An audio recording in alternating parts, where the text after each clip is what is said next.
hands. Yeah, well, I suppose it's in everybody's hands. We have quorum. Remind members that this meeting will be recorded and ask members to note that mobile phones should be switched off to interfere with the recording. Tablet devices should be switched to mute, FN and F8. Can I remind members to declare their interest as appropriate throughout the meeting? Can I remind members to keep their questions short and concise with one question and appropriate supplementaries per member? We will go around again for further questions as time allows. Can I advise members that we will be considering further amendments to the clauses in the Reservoirs Bill today, and then we will recommence the formal clause by clause process. I would encourage all members to try and remain for the duration of this session in order to get this important piece of work completed. If we do not get the work completed today on the formal clause by clause, we will need an additional meeting, so please be mindful of that as we proceed today. The meeting open to the public. Agenda item number 1 then is apologies. Are there any apologies? We have Joe Byrne, Deputy Chairperson. He might make the end of the meeting. He might make the end. Any other apologies? Okay, agenda item number 2, Chairperson's business. Can I, on behalf of committee members, can I express sympathy to the Christie family in North Antrim on the tragic death of their son Robert, and wish a full speedy recovery of Bertie, father. And our thoughts and prayers and our heart should firmly be with the Christie family today. Not only today, but in the coming weeks and months, and when everyone leaves the house and they have their thoughts to themselves and their moments of stillness, quietness.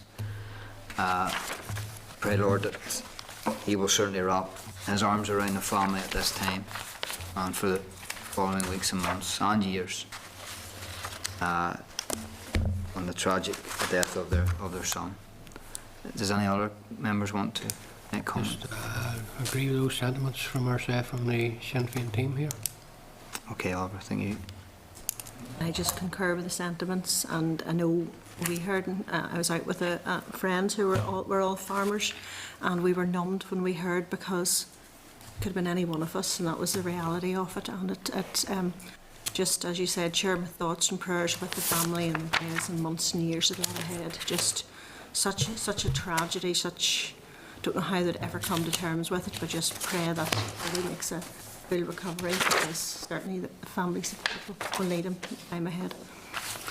Okay, members, thank you very much. Can I also seek agreement to write a letter to Ian Marshall, the new president of the Ulster Farmers Union, to congratulate him on his appointment, and also write a letter then thanking Harry Sinclair for his time in office and working with the committee and meeting with the committee several occasions, and the work that he done as president of the Ulster Farmers Union.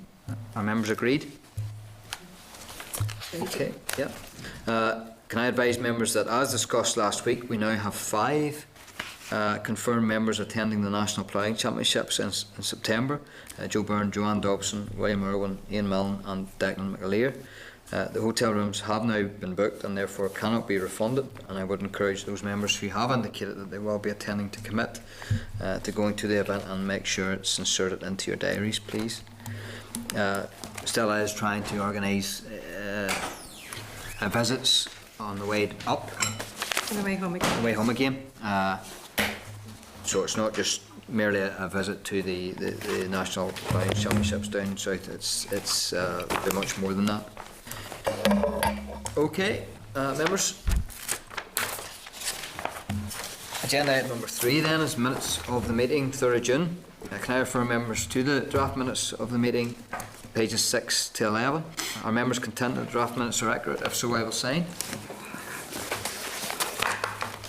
Okay, members content? Okay.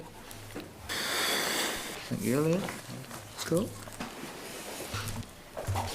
Agenda item number 4 then is matters arising. Can I refer members to matters arising at pages 14 to 65 and the suggested actions at page 13? Are members content?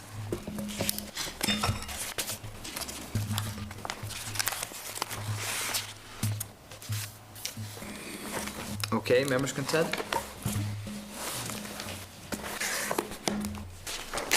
Okay. Agenda item number 5 then is the oral briefing from DARD on the outturn report of the DARD 2013-14 business plan targets. Can I refer members to the memo from the clerk at pages 67 to 71 and the papers from the department at pages 72 to 118. Can I welcome Graham Watterson, Grade 5 Assistant Secretary, Pauline Keegan, Grade 5 Assistant Secretary, Colin Hart, Grade 5 Deputy Chief Veterinary Officer, and Pauline Rooney, Grade 6 Senior Principal Officer. You're very welcome, of course, to the committee as always. You are no strangers to this committee, of course. The members will have already had a chance to read your briefing papers, so can I ask you to take up to 10 minutes, Graham, if that's possible? And then can I ask members to keep their questions concise and to the point and keep their supplementaries on target, on message with regards to their question. We will go round again if need be. So without further ado, Graham, please lead off. Thank you, Chair, and I will be brief. As you say, I'm here to present the 13-14 business plan outturn report for the department, as well as the programme for government targets. Hopefully members will have an opportunity to go through the information. There is quite a bit of detail included within that, and that's in order to provide committee members with as fulsome an overview as possible. In addition, I have brought along a number of SROs here today to provide members with answers to specific questions that members may have. I'm also happy to take any issues that you might want further clarification and come back to the committee in writing. The report itself follows a similar format as previously, with the detailed targets set out in Appendix 1 and then more detailed financial information in Appendix 2. Chairs, this is the year-end report. We're reporting either green or red, i.e. either achieved or not achieved. And I've also provided you with information on the programme for government targets, and those are set out at Annexes A to D of your packs. If I could start with the programme for government targets, as you'll see, we are reporting 2 of our targets as green, and those are the eradication of brucellosis in cattle and the various measures to tackle poverty and social and economic isolation. On the HQ relocation, that's been reported as an amber green, and on the going for growth target, that is now being reported as an amber. In addition to the programme for government targets, there's individual milestones, and those are included in Appendix 1 of your packs, with more detailed information against the progress of each of those. In relation to the overall business plan targets for 13-14, you'll see that out of the 30 targets, we're reporting 23 as green, i.e. they have been achieved, and 7 as red. And that compares, as you recall, back in December, where we had reported 22 of the targets as green, 2 as amber green, 1 as amber, and 5 as red. Just in summary, the 7 targets that the department didn't achieve were the completion of the HQ relocation business case, and that was supposed to be completed by the end of June. Implementing year 1 of the Going for Growth actions. Publication of the Rural White Paper Progress Report, which was supposed to be done by the end of September. The Rural Broadband Programme wasn't achieved. The NIFAS procurement process. The staff absenteeism target. And finally, the target in relation to maintaining fluvial defences. So those were the 7 targets that are being recorded as red. In relation to the HQ relocation target, you'll see from the update that has been provided that progress is being made, and in particular the business case process has now been completed. It's been approved by the departmental board, and a paper has been circulated to ministers for their consideration. But because the June target wasn't achieved, we're now recording that as red. Members will also be aware of the Going for Growth strategy, in particular the 118 different recommendations that have been assigned to the department. I can advise that the department does have an action plan, and we've also considered the various financial implications attached to that plan. It's been submitted to the executive, and as yet we're waiting for the outcome of those considerations. Also, in relation to the Rural White Paper Action Plan, the progress report, as I said, was supposed to be published at the end of September, However, there's been some delay, largely due to the fact that we're working with 12 different departments, and trying to get agreement amongst all of those took longer than we had anticipated. The report was subsequently published in January, so that has now been achieved, although with some delay, I accept. But I think it is important as well to recognise, in relation to the Rural White Paper, that there has been some progress, and some of the impacts are worth noting, and that's included in your packs. Maybe just to highlight some of those. For example, there was 375,000 passenger trips funded through the Assisted Rural Travel Scheme, 53,000 contacts made under Connecting Rural Isolated project, and 848 unemployed people were assisted through the Boost programme. So I think those are really significant achievements that have been achieved in that particular programme. We've also recorded the Rural Broadband programme as red, as previously reported to the committee. That is largely due to delays around the procurement process. However, that has now subsequently been completed, and the contract has been awarded, and we intend to ensure that the £5 million investment is made in the current financial year. In relation to Goal 3, Target 4, which is the NIFAS project, and specifically we had intended to commence competitive dialogue by the 31st of March 2014. However, you'll see from the update provided that there was some delay in that process, and particularly around getting the business case approved. So until that was completed, we weren't able to put the OJEU notice into the European Journal. I can advise that that process now has been completed, and has subsequently been approved by the Department of Finance and Personnel. So that now allows us to proceed with the procurement process. And also the committee will get a fuller briefing on NIFAS at the meeting, I think it is on the 24th of June. The other target that we didn't achieve was in relation to the Rivers Agency target, which was to have 74% of the fluvial defences in fair condition or better. And that was not achieved at the end of March, and in fact we achieved 69.4%. However, we have applied additional resources into that area. We've completed an audit of the flood defences, and I now can report that we're back up to 75.7% as of the end of April. So that position has changed since the year end. Finally, Chair, in relation to the absenteeism target, which is set out at Goal 5, Target 7, in your report, we had a target of 7.8, and I think we had been advising the committee that there would be some difficulty in achieving that target. And subsequently, we have achieved an outturn of 9.1 working days, which is higher than the target intended to be. In relation to Appendix 2, you'll see in your packs more detailed financial information, which I would just like to draw to the committee's attention. The target had been £72 million of spend. We actually achieved £78 million. However, some of the Axis 2 spends were less than anticipated, but because the overall target was achieved, that's why we're reporting it as an overall green, but highlighting that two of the different elements were red. So, Chair, that concludes my introductory comments. I know you wanted me to be brief, so I'm happy to leave it at that. No, that's, thank you very much, Graham, for that. Appreciate that. Being concise and clear. I'll go straight into questions. Goal 5 is always manage our business and develop and deliver services to our customers in a cost-effective way. Target 2, further reduce the risk of future EU financial correction by ensuring that farm businesses have access to updated maps to inform single farm payment claims in 2014. Now, in your papers, page 26, you do refer to the common land mapping data that has been captured. But yet there still seems to be an issue in Northumbria whereby common land, there's question marks around common land when people try to gain access through the computerised form, and there is problems there with people being prevented filling in their forms correctly because of that. So that's the first question I've put. Maybe it applies to Pauline more. I'm just wondering if that's something that's been identified at HQ or Orchard House, and what can be done to rectify that? Yeah, I'll try and answer it as well as I can for you.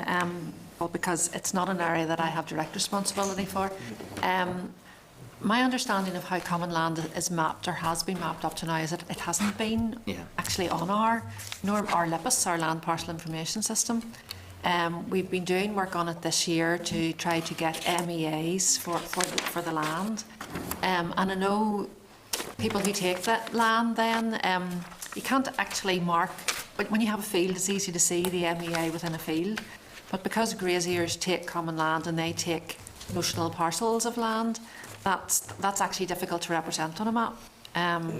Now, even in this year coming in, I don't think there is a plan to have the common land on the map because it's really very technically difficult to incorporate it. In the long term, I think there is a plan to do that. But we did provide graziers with information. Now, I know some of that information maybe perhaps came late because we sent out the common land and asked for views back on it, and some of those come in at different stages. But if you want, I'll ask for a plan as to, and advise the committee as to when that will be made available. Maybe that's the best thing. No, that would be great, Pauline. Whilst I know there was problems in the past, and whilst I know it is a very delicate and complicated and difficult scenario, with pitfalls and minefields with regard to mistakes. I think what we need to do is make sure that farmers have the information that they need to make their claims. I think that's what we need to focus on. Yes. And so that the computer system also recognises that delicacy. Also. So I'll get a view and come back to the No problem. And then, just by way of supplementary then, it seems to be the case that the government internet system was down for 2 days prior to the deadline. That's right. For single farm payments. Can you address that for us? That was a UK-wide government gateway thing, which I know we raised concern about, and ODEFRA raised concern about, but it was associated with issues wider than the Rural Payments Agency and ourselves. There was nothing that we could do about that. We tried to inform farmers of it as early as we knew about it. We put notices up on the internet, and I think we put a press release out in the paper, so people were aware that it was going to happen in the time that it was scheduled to take. It did, as far as my recollection is, take slightly longer than it was supposed to, but it was outside our control. We did try to inform people that it would happen. I know it affected agents probably more than lots of other people. But. Okay, Joanne Dobson. Thank you, Chair. Thank you for your briefing. Can I focus on Goal 5, Target 7, absenteeism, which, as you know, I've raised with you before. Can you maybe explain to us how you targeted the 309 staff, I think it was, for referral to Occupational Health Service, and also what proportion of staff this group represents? You know, for example, how many staff are there in Dard in total? Well, there's approximately 3,000 staff in the department, Joanne. There's obviously a trigger point, so there's no real focusing in of identifying that number of staff. So once a member of staff hits a particular trigger, then they're required to attend occupational health. So that's something that is automatically triggered. So there's no actual focusing in on individual members of staff. So how do you feel the actions, as you've explained, of referring staff to Occupational Health Service has impacted on your working days lost? You know, for example, what were the cost implications for the department of referring the 309 staff? I don't have any details in terms of how much it actually costs to do, but I mean, what I would say is that there appears to be an improving picture. Certainly at the end of 2012-13, we're looking at 9.4 working days lost. At the end of this year, it's 9.1 working days. So there certainly is an improving picture. And as I said previously to the committee, interventions take time before you actually see the positives coming through. But in terms of our analysis, it appears to be that it's long-term sickness. It's not short-term sickness that we're having an issue with. We've also identified that a lot of the issues that we are experiencing is around stress. So it's really important to ensure that staff get the support that they need, and we're investing in that and making sure that we're doing the right things. We're also looking at a pilot in Rivers Agency, particularly around industrial staff, where they have particular issues, and also in CAFRE as well. So, colleagues in DHR are working very closely with individuals, trying to identify what the issues are and what action we can take to support staff coming back to work. And that seems to be having, I accept, it's a small improvement, but we are seeing an improving picture in terms of the staff absenteeism.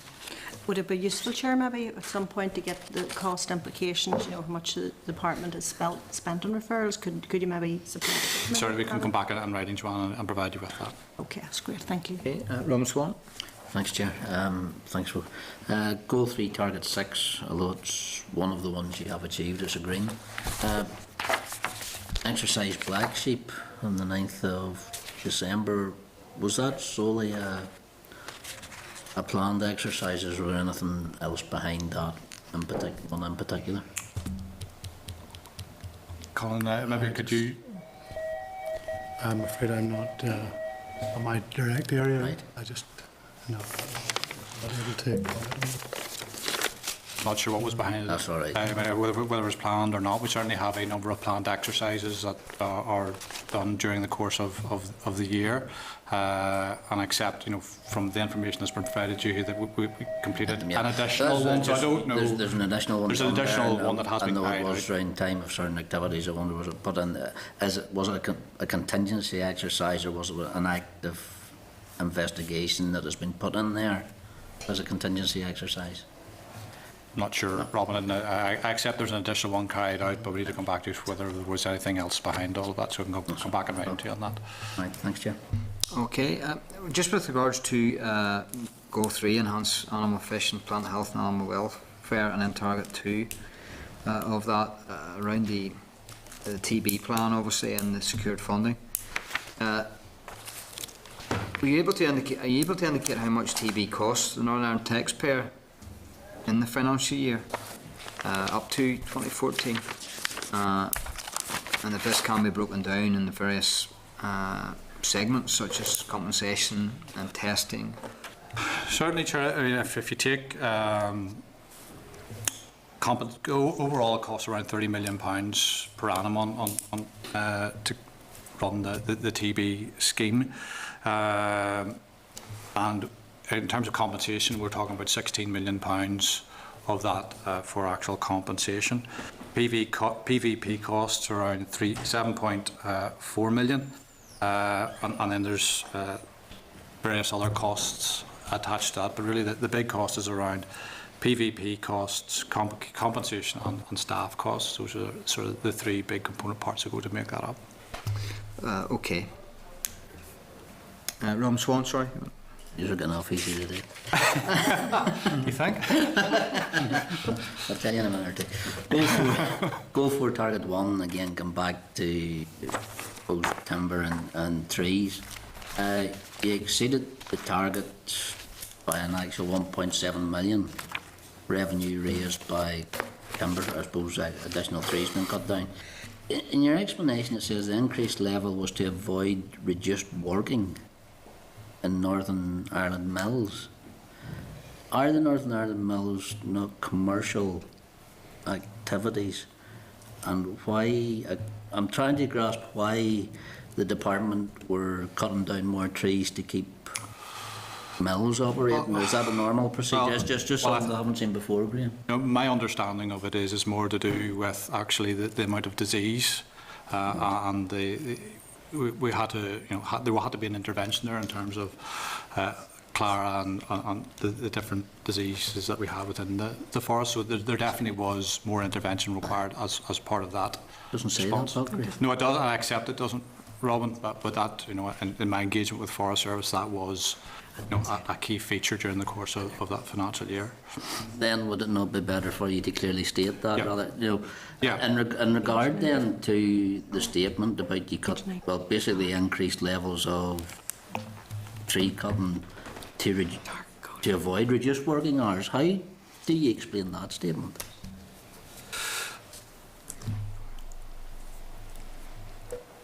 I'm not sure what the exact detail of that point is, but certainly that wouldn't have been a feature of the significant increase in receipts that we had. My understanding is it's more to do with actually the disease outbreaks that we had during the course of the year. That was the more salient feature. Should I not say that then? I accept that, yeah. Can also then, to go back to last week's briefing where you said to compensate for the wind farm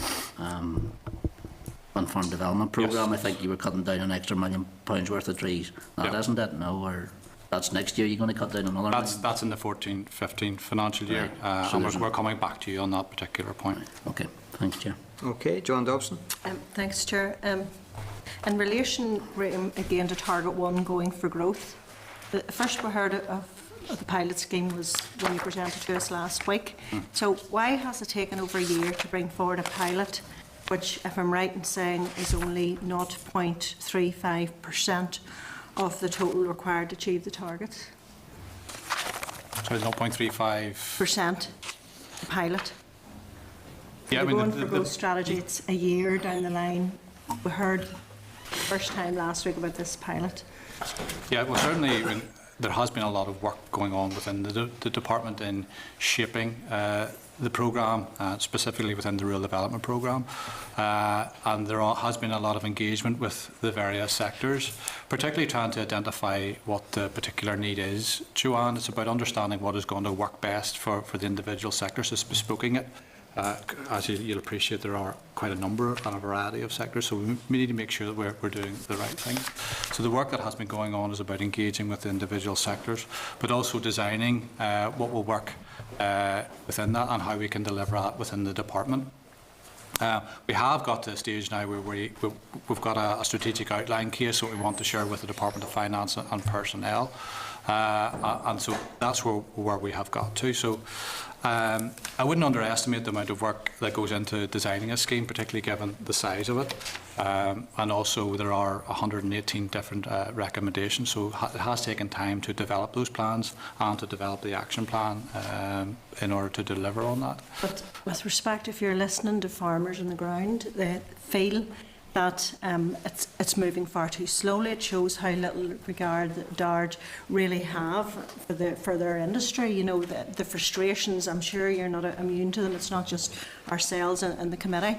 Declared interest, my husband's a beef and cereal farmer, I have to declare that again. But the frustrations, you know, are there that it is moving, albeit far too slowly. And they feel that they're being, you know, dragging your heels is costing the industry such an enormous amount of money. We do know the draft executive response has been with the minister since December last year. And does the department view the failure of the executive to respond a black mark against it? Well, you know, the big ticket item in all of this is the Farm Business Improvement Scheme. As I said, we have developed that and we have developed a business case, so we are moving along that road. And I wouldn't underestimate the other things that the department is doing, because you can see in the update that has been provided that we are looking at, you know, growing our export market. We've already opened a market in Singapore, and when we continue to engage closely with China. So it's not just about the Farm Business Improvement Scheme. I accept that is a big feature of it, but the department is doing a wide variety of other things in order to enable the industry to move on. I know certainly the CAFRE are also working very closely with the various sectors and trying to help them to develop their business plans so that they are in a good position once the funding does become available. But I know I do accept that there is frustration out there, but we have done everything that we possibly can do to move it forward. And that's where, as you said, it's currently with the executive in terms of making the funding available. Okay, looking at just finally is one thing, Graham, but it's all about delivery on the ground, and certainly the frustrations are out there that a year down the line and things are moving far too slowly, and the industry will certainly pay the price for it. Okay, Alderman McMullen. Yes, Chair, do you think about tackling rural poverty, rural isolation and all of that there, those figures? Are we carrying on with the same programmes for next year? Like the Mara project and likes of that there. Yeah, but currently there is funding available in the current financial year that we're in to make sure that the programmes, as you quite rightly point out, are taking forward. And I suppose that's why I made the point in my introductory comments about the positive impact that those schemes are having. So we do intend to continue to deliver that in the current financial year. And what sort of following up are we doing on those to see how they're doing? Are we keeping a tight eye on them? Well, I'll let Pauline's much closer to Gypsy than I would be, and I'll let you comment, Pauline. Oliver, yes, thanks, Graham. Oliver, as Graham has said, yes, we want to try and continue the schemes that have worked well in tackling poverty, and that would involve Mara and rural bore wells and, you know, some of the ones that are having a really good impact out there in the ground. We'll probably look at maybe some new schemes as well this year if we can bring something forward, and we're talking to the Minister about that at the moment. And as we go forward, we are actually evaluating, you know, how well it's done. I mean, some of the schemes, as you know, we do in partnership with other departments such as rural transport. So we work with them on the evaluation of the scheme just to make sure that there really is an impact, because it is about rural poverty and social isolation. And we talk to the beneficiaries who are out there in the community groups who help deliver perhaps the Challenge Fund, etc., and make sure that it actually is having an impact. And we are recording that, and that's lessons learned, I suppose, for us as we look at new schemes going forward. So we want to make sure that the amount of money, which is considerable, you know, considerable enough, is actually doing its job, and you know, we're pleased with that, and we think it is. Just there were some queries and some questions on the rural bore well scheme. wells? You know, I've got that feedback to me if you could look into that. Okay. But also the rural transport. Yeah. Okay. The rural bore wells, as you know, we are delivering on behalf of DRD. It is actually a DRD scheme, and it's the DRD policy that we work with. I think we need to look at it again. Okay. There are one or two wee things in it that needs tweaking, I think. Rural transport is not, I don't know where it is, but it's certainly not in my area. Okay. We're still suffering from the areas of deprivation, where, for example, child maintenance out there in rural areas, not all areas qualify. We're still being held as those areas of deprivation. I think it's near time we looked at that, a holistic approach, because we're awarding one area and we're. You take one area there, for example, one side of the street qualifies and the other doesn't. This day and age, that's still going on. My area, the Glens, doesn't qualify at all. I'm not here to complain about that, but I do think we need to look at that.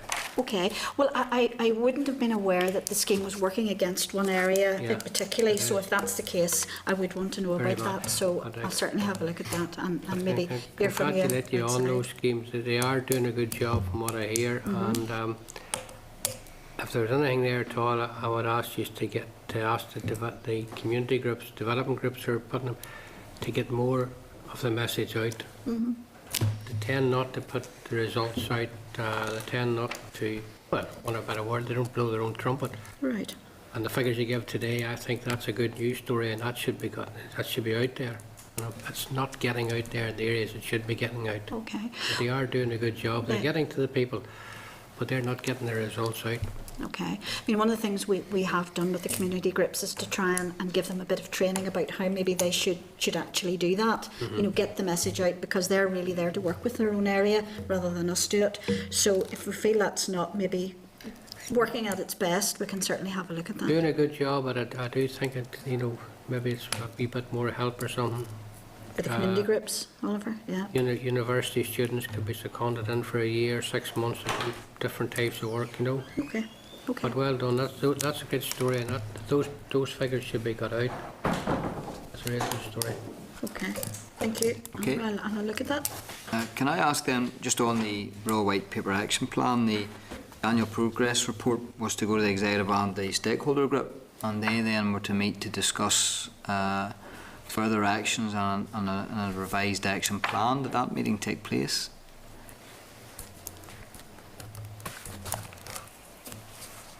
No, sorry. I'm not sure, Paul, if that Maybe happened or not. Maybe have an update on that then, with regards to what actions, if there was a meeting, and what actions then were agreed to put to insert into an action plan for the white paper out of the annual progress report. The other issue I have then is the one of the targets that is red, or ended up red, and that was Goal 4, Target 5, maintain infrastructure to provide enhanced flood protection to the 15,500 properties. Now again, I know it's percentages and your targets were percentages, but what does that look in practicality? What does that look like? Are we talking about areas? Are we talking about towns that haven't been looked at yet? What is there a specific area that hasn't been covered? And now I know this is to check and to monitor offences, but Yeah, obviously it's an important thing because there's targets for it. Yeah, it's really, Chair, is about the quality of the infrastructure. I mean, these are built with concrete and that type of thing, so it's really making sure that they are sound. So the various engineers go out to look at the flood defences that are in place and make an assessment of those, and that's the outworkings of this. So there's an audit that is carried out and they come back with a percentage, so it identifies for us where investment is required to bring it up to the necessary standard. You know, we've gone through it, we've identified that there has been shortcomings in that, and we've addressed that. So the target is now back up to where we would expect it to be. Yes. So we're much more comfortable now in the current financial that we'll achieve our target. So it really was a bit of a blip during the course of the last year, but it has now been addressed. And why was that blip there? What have we put it down to? I think, sure, it's the more you look, the more you find. So we invested in terms of a more rigorous approach to the auditing of our flood defences, and whenever we carried that out, we identified that there were more areas that required invested than we had originally intended. So additional amount of audit that had gone in had identified that, but that's now been uncovered and addressed now through the investment we've put into it. Okay, Rom Swan. Thanks, Chair. Goal 1, Target 1 and Target 5 both reference the Research Challenge Fund. Very worthwhile fund that produces a lot of good work. You referred to the 2013 rigorous assessment process meant that not all applications were successful. How proactive are you then in getting those unsuccessful applications turned into successful applications?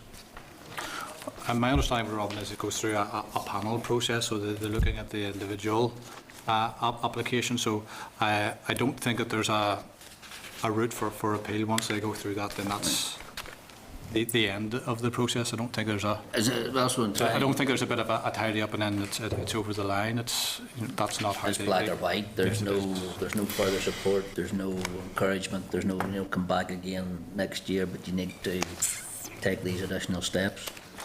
That's not my understanding of how the process works.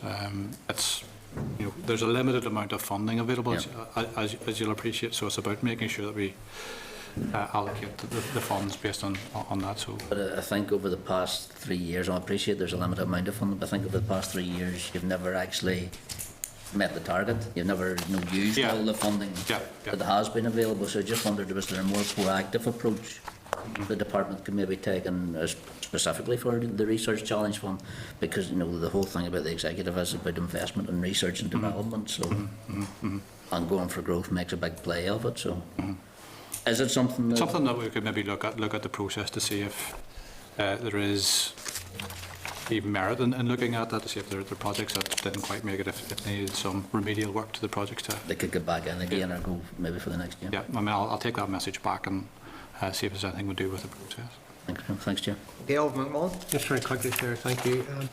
On the rural isolation and poverty side of things, we don't seem to have targeted the grouping there within every area, the disabled and special needs. And they're still continue to be isolated, and even more so as time goes on, getting more isolated as far as employment, even education, and what happens when they leave school. And that's not involved in your targets at all. It's not a criticism, but it does get overlooked. I think, Oliver, if you talk about people with disabilities, we certainly try and make sure that their targeted through, for example, I know you have some issues with rural transport, but the whole idea of the rural transport scheme is that people with special needs and disabilities would get perhaps free trips or subsidised trips. So in that way, you know, we do try and look at the various sectors and try and look at the schemes we have and see how they can help all the sectors. Now, if there is, you know, particular issues with people with disabilities that would merit a scheme of their own, you know, I'm not sure maybe what that would be, but, you know, we try to look at them across transport, education, you know, all the sort of services that are there, rather than maybe singling them out. And I think this is what the disability groups would tell us perhaps they prefer to happen. But, you know, we're always, you know, in other words, that they're not singled out in that way. But we're always looking to see, you know, if new schemes can come along, and if there's a need out there, we would try and address it. And if you're maybe hearing that there's a need, you But know, we I'm can- chairman of a disability group this last 12 years, and Yeah. I've never heard from anybody. Yeah. Never heard from anybody. And Well, we would deal with disability action and various people like that. but I think you you know. need to get into the country more and listen to the groups in the country. For example, there's not even an arts strategy. Again, this is Yeah. where the community groups are really supposed to be, and you made this point yourself, are really supposed to be feeding Well, we this do, information back. we do feed it back to you, but I don't know where it's going when we feed it back. We have filled in questionnaire after questionnaire, all of that there. I don't know where it's going, but it never comes back. We're still, when they leave school at 18, 19, there's nothing for them. Absolutely zero. And you're talking about employment now, because we do have the various You know, employment you- schemes that we fund. You can't have employment in the rural area because there's no employment in the rural area for them, and there's no transport to take them out. All that goes along with it, you have in an urban area. Day centres aren't catering the way they should be for them. There's not enough programmes in there. Those kind of things I'm talking Okay. about. I mean, there are things I think that we can do. We have a limited budget, and there are other departments who would have that responsibility, and that's not to try and push Yes. it away. You know, No, I'm not no. saying that, but I'm saying that what we try and do with the money is to make it count in the best possible way by maybe adding to other departments' monies or whatever. But look, I will look at that if you feel. Please, Yes, of course. please. Yes, Yep, of course. no, I will. that's fine. Yes, I will Thanks, look at Chair. That'd be good if you And look at that. I'll report back on that. Good. Okay, thank you very much. No more questions, Graham and team. So again, thank you very much for your time here. Thank you. Thank you. And your presentation and your answers. Thank you very much. Thank you very much. Okay, members, moving on then. Agenda item number 6, the agriculture miscellaneous bifurcations regulations 2014. Can I refer members to the memo from the clerk at pages 120 to 121 and papers from the department at pages 122 and 1 to 130.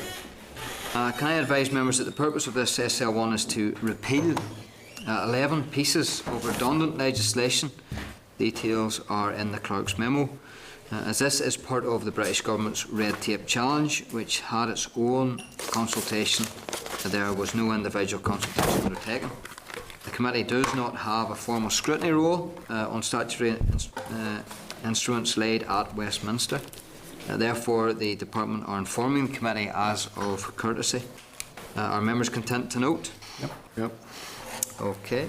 Agenda item number 7 is the Plant Health Amendment Order Northern Ireland 2014. Can I refer members to the memo from the clerk at pages 132 to 133 and papers from the department at pages 134 to 153. Can I advise members that the proposed amendment will remove controls on an insect pest of maize and amend the Plant Health Order Regulations Northern Ireland 2006. Following a review of the spread of the pest, the EU Commission concluded that no measures are feasible to eradicate it or effectively prevent its further spread. The department held a consultation exercise and received one response from the Ulster Farmers Union, who had no concerns with the proposed change in legislation. Similar legislation is already in place in England and Wales, with Scotland and the Republic of Ireland planning to do likewise.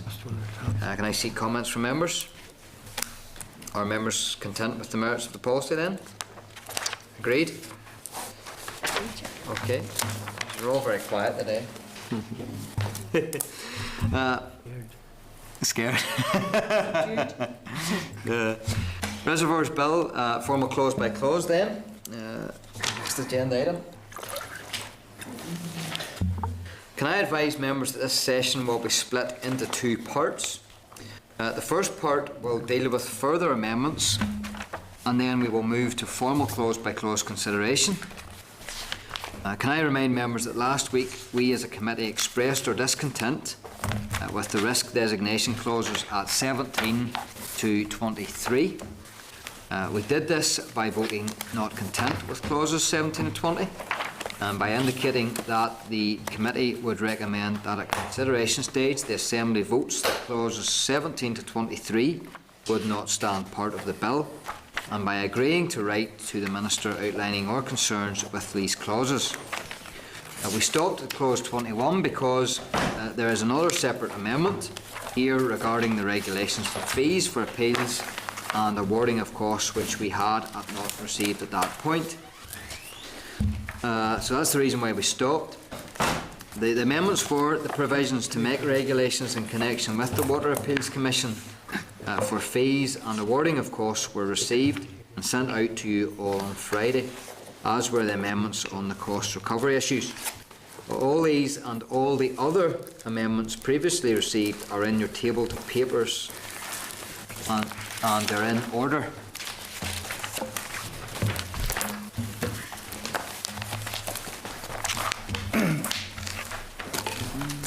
Bear with me 1 minute, members.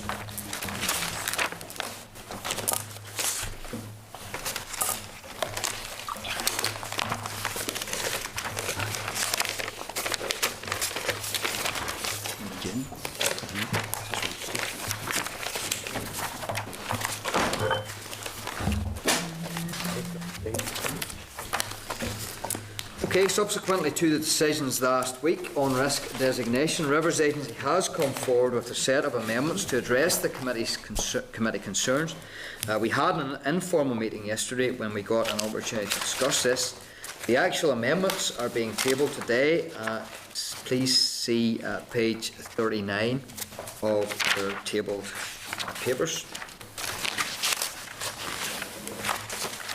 Okay, can I ask the committee to note that I intend to deal with the various sets of amendments in two different ways. First, the amendments on the regulations for fees, etc., for the Water Appeals Commission amendments and the amendments on cost recovery have been discussed in committee on numerous occasions, both in oral presentations and in written briefings. I am therefore content that committee has had these in sufficient time to consider. The committee will vote on the clauses as amended by these two sets of amendments. However, on the amendments dealing with risk designation, I intend to take a different approach. These have only been seen by the committee members today. They represent a substantial policy change, and in my opinion we need due time to consider them. Whilst we will be having a discussion on them today, we will not have been given sufficient time to make a decision on whether the amendments address the concerns of the committee. I do not propose that the committee will be taking a position on whether they are acceptable or not today. We will put that discussion onto the committee agenda for next week so that the committee report can be finalised. Are members content with this approach? Members content, yeah. Can I welcome David Porter and Kieran Brazier, as always, to the committee? You're very welcome, of course, as always. Members, we have had previous oral and written briefings on the amendments to do with the provision to make the regulation for the appeals and costs awarded to parties moving from DARD to OFM-DFM, and on the cost recovery and new appeals aspects. These amendments are emailed to members on Friday and in your tabled papers today.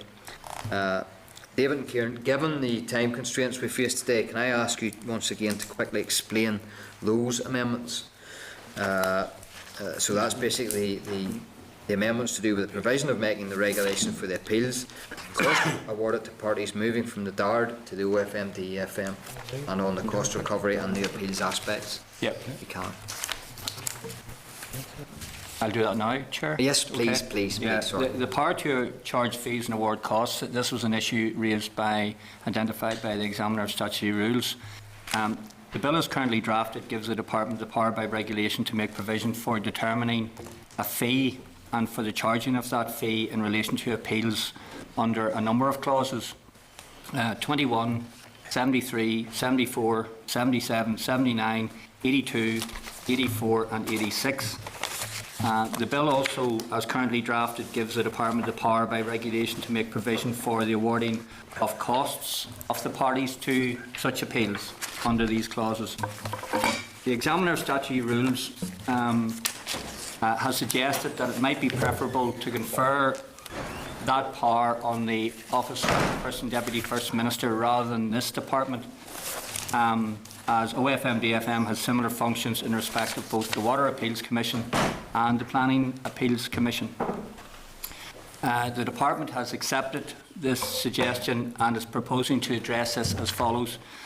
Firstly, on all of the clauses that I've referred to, we are going to remove, or we're proposing to remove, all reference to determining fee and the charging of a fee and the awarding of costs from those clauses. Secondly, in order to confer that responsibility on the Water Appeals Commission and the OFM-DFM, we are proposing to introduce 3 new clauses, clauses 103A, 103B and 103C. 103A gives power to the Water Appeals Commission in the face of the bill to award costs for all appeals that adheres under the Reservoirs Bill.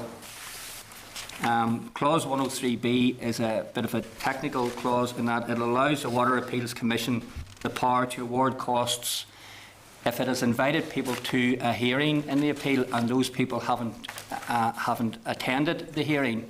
It still allows the Water Appeals Commission to award costs. And thirdly, 103C allows OFM-DFM the power by regulation to specify fees that may be paid to the Water Appeals Commission by appellants under the Reservoirs Bill. And this approach is now entirely consistent with the approach being taken in the Planning Act, and that's the Act that the Examiner of Statutory Rules was referring to in his suggestion. Okay, are there any comments or questions from the members on those specific amendments?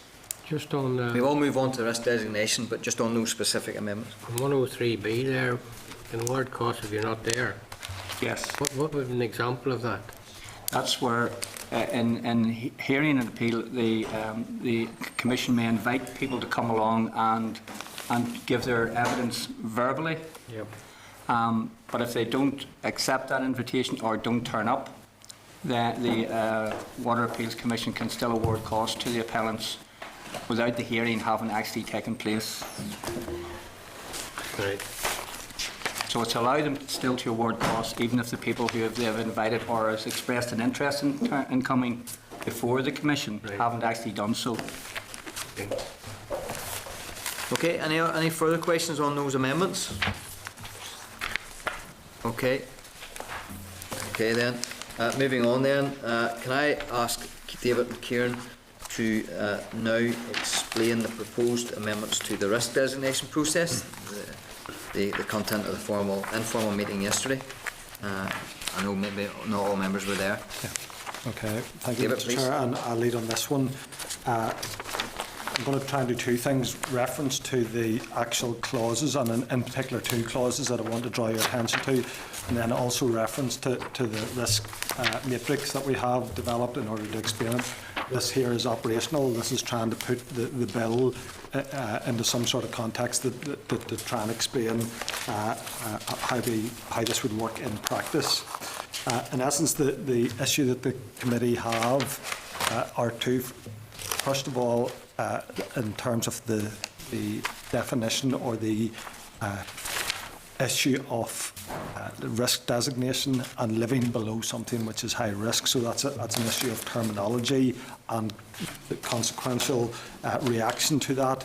And then secondly, the issue where a reservoir manager could do some works, but they can't actually influence either the probability of release or the consequence. So we're trying to grapple with those 2 issues, and hopefully you will see those through the amendments that we are proposing to the bill.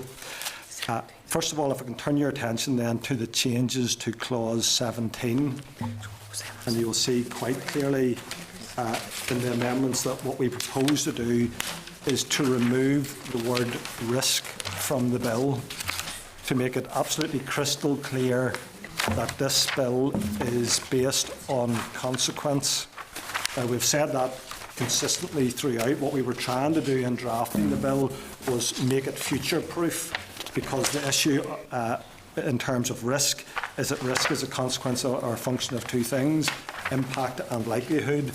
And the likelihood or the probability of failure, there continues to be no agreed methodology for determining that. So we were trying to write a bill that was future-proof, but because of that we were potentially tying ourselves up a little bit in knots. So we felt, and particularly in light of the concerns that the committee had, that we would actually take a step back and strip that word out and put in consequence, and then make sure that there's provision within the bill to allow us, if there is an agreed methodology, that we can then revert to that. So that's the first thing that I think will certainly give some comfort to people out there, that they no longer live below something which is in statute is considered to be high risk. It is now going to be known as a high consequence, and I think that people will understand the consequence of failure because of what's below it, as opposed to they will associate risk with something in terms of the high risk of failure, and that's not really what we're trying to describe. So that's the consequence of failure and the use of the word risk. Now, that then got us to a point where we had to work out, if a reservoir manager then, how can they influence what the risk designation is? How can they influence the consequence and the probability? And they're going to be required to do some works by the inspecting engineer. If they carry those out, what is the benefit, the tangible benefit that they can see? And that's really set out in the table, and if I can turn you to that now. So where a structure is high consequence, i.e. the failure will impact on many people and potentially cause death, we then have a range of boxes here, and each one steps up because the probability of failure increases. And we start at the left, where the reservoir has no outstanding matters in the interest of public safety. So the reservoir manager is fully compliant, have carried out their works.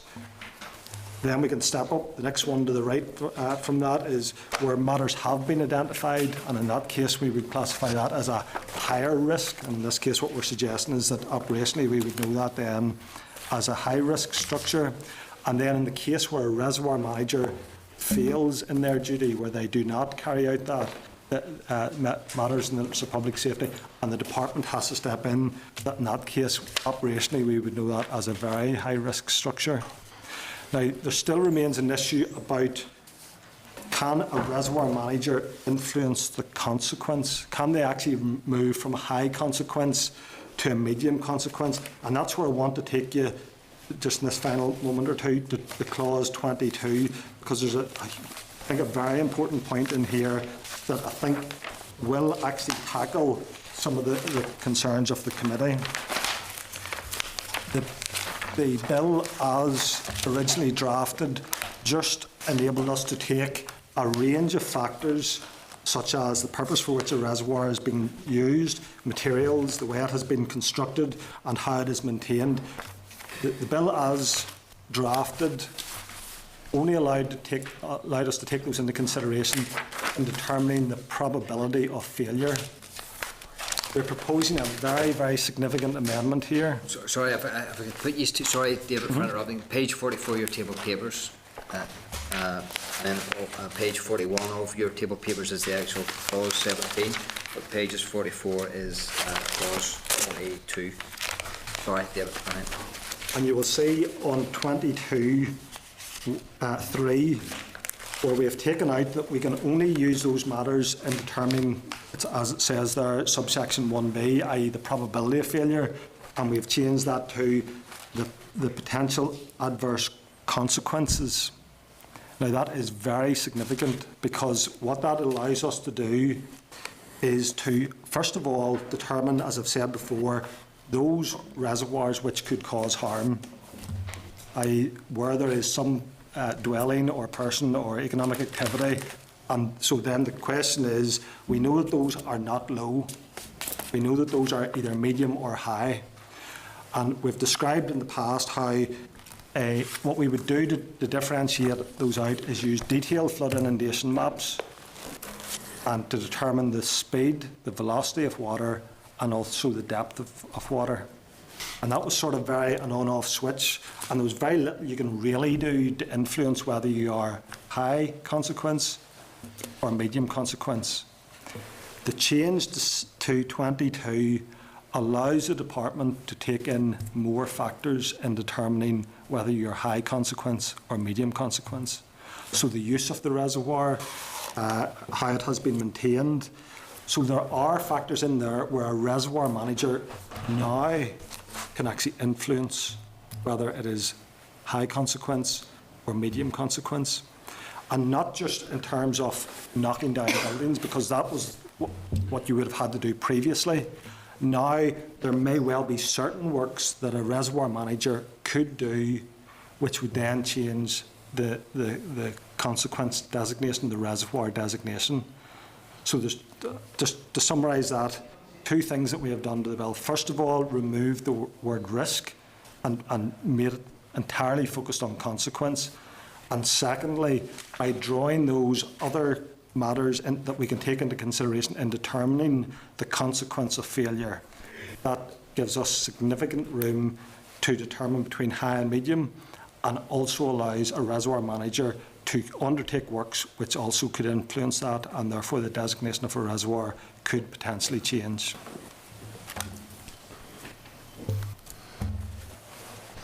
Okay, any questions on that risk designation amendment? And again, it's in clause 17, but affects then right up to 22, and then right through the bill, of course, it's entwined There's right numerous, through the bill. that's correct. Yeah. Any questions on it? If I could ask absence of members, I mean, we refer to your colour chart. Yeah. And again, whilst I appreciate, whilst I see gains in the fact that what we've actually done here, what you've done by this amendment, is actually bring into play factors that could be used to measure probability. Yeah. So I understand that, I see that as a gain. And then, of course, the fact that you've moved from the labelling, the designation from risk to consequence, which again, to me, is common sense, is a gain. And then having the consequence of reservoir failure mixed in with the probability to give you this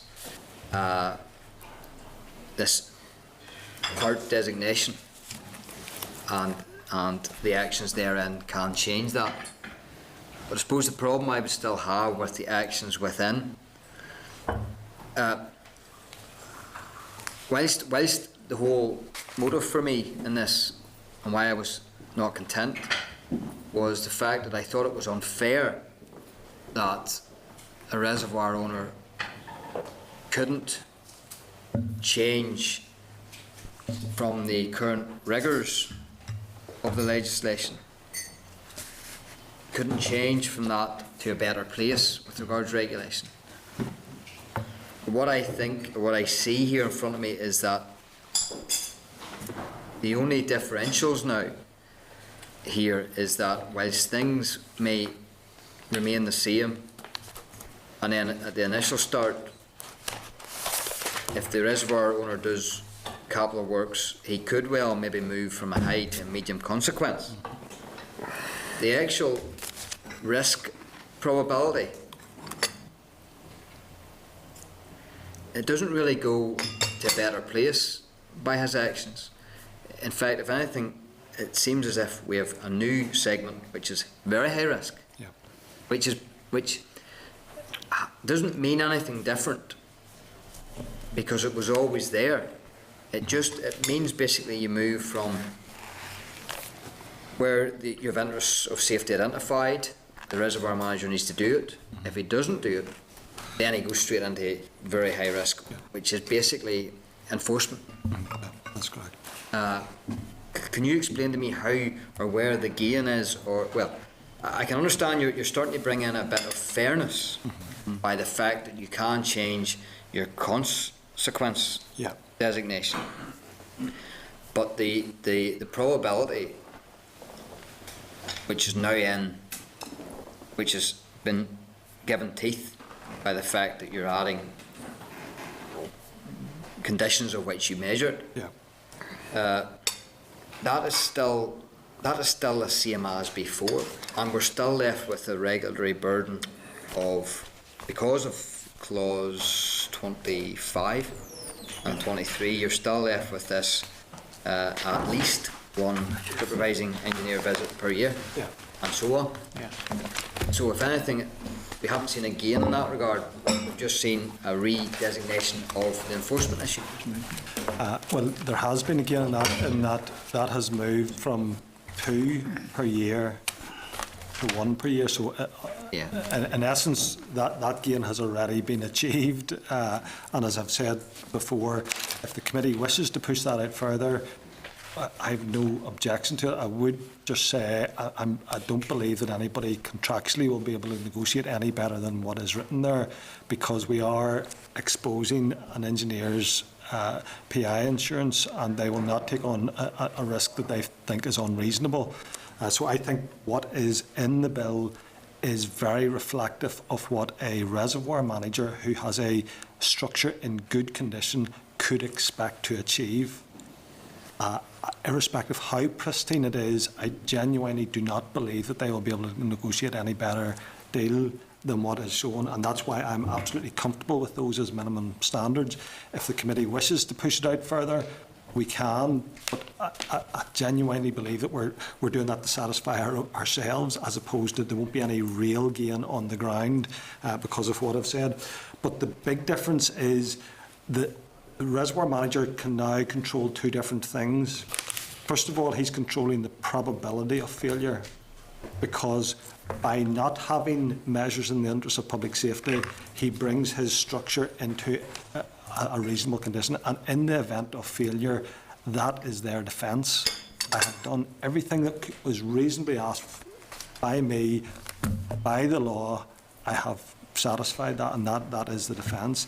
But secondly, and more importantly, there may well be measures that they could undertake which could reduce it from high to medium, and that will make a difference in regulatory burden, because the regulatory burden is now based on consequence. So if they could take some measure to divert the water, remove the property, to improve the structure, they potentially could change from high consequence to medium consequence, and therefore gain the benefit in not having to have an inspecting engineer's report other than initially, not going from 1 inspection a year to 2 inspections a year. That is now possible within the bill. It wasn't whenever I spoke to you last week, and that's where we ended up getting to the sticking point on this whenever you were voting on this. That has fundamentally changed. A reservoir manager can influence the consequence because of the range of factors that we now can take into consideration. Okay, any further questions on that amendment?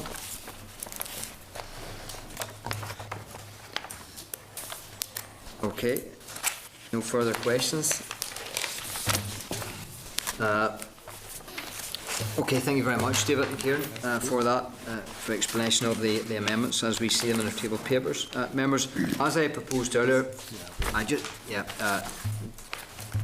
given the fact that we have not had sufficient time to consider all the policy implications on this issue, I propose that any decision by the committee on whether it feels that amendments address the concerns of the committee is deferred to next week. I will remind members that we still retain the right to register a formal opposition by the committee to the question that the clause stands part of the bill at the consideration stage. Before we begin the formal clause by clause, can I refer members to the draft letter to the Minister at pages 182. The committee agreed last week that this letter should be drafted for our approval. Can I suggest that we defer a decision on issuing this letter until next week? But again, certainly have a look at it 182.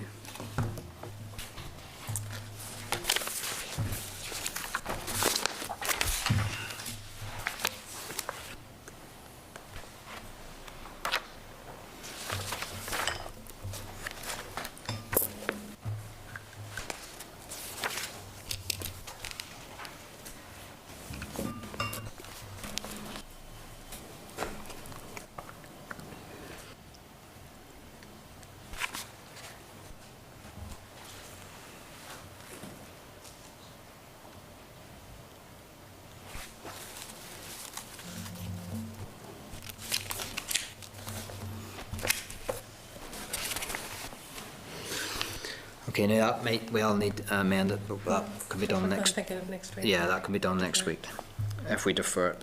Okay, to the actual discussion on that, on these risk designation amendments. Are members content then that we defer decision on the letter until next week? Okay. Agreed, members, yeah? Formal clause by clause then. Members should refer to their formal clause by clause matrix, which has been tabled at the back of your black packs, as this contains comments and responses and clarification from Rivers Agency on various clauses. Members can find all the proposed amendments in sequence in tabled papers. These should enable members to follow the text of the amendment. Members should also have a copy, have their copy of the bill in front of them. Can I advise members then of the options available to the committee? We will be taking a formal vote on each clause and schedule in the bill. The options available to the committee are: 1. Agree that committee is content with the clause. 2. Agree that the committee is content with the clause as amended. 3. Agree that it is content with the new clause. Or 4, which is different, agree that the committee is not content with a clause or new clause and either. And then A, vote that it is not content with the clause, or B, agree that a committee amendment is required. So you basically agree that we're content with the clause, agree that we are content with the clause as amended, or agree that we are content with a new clause. And then obviously the fourth option is that we're not content, and then we then have to decide whether we vote that we are not content with the clause or agree that a committee amendment is required. If we decide that we are not content with the clause, I would remind members that in advance of consideration stage, we also have the option of registering our formal opposition to the question that a clause stands part of the bill. This will ensure that the clause is debated at consideration stage. If a member is not happy with something and wants to vote against the clause or propose an amendment, they will need committee agreement. For a committee amendment, they need to be very clear what they don't like about the current clause and what the policy objective is of an amendment, or what they want the amendment to do. Please remember that given the complexity and technical nature of this bill, it is likely that only relatively simple amendments could be tackled at this stage with regards to time. Members will know that they always have the option as individuals to put down their own amendments to the bill, and the bill office staff will assist with that. Can I also inform members that I intend to group clauses where there has been no query during the informal clause by clause or no proposed amendment. If that is clear, we can start the formal part of the proceedings. Are there any questions at this point? Okay, members will recall that at last week's meeting we considered up to clause 20, so we will commence formal clause by clause consideration at clause 21. Finally, please be aware that it is my intention to finish the formal clause by clause today. That will mean getting through some 100 clauses and 4 schedules. And again, if we don't get that done today, then it will be an additional meeting. Okay, members, we'll go through. Clause 21, appeal against the Department's decision in a review under Section 20. There are 2 decisions that need to be made here today.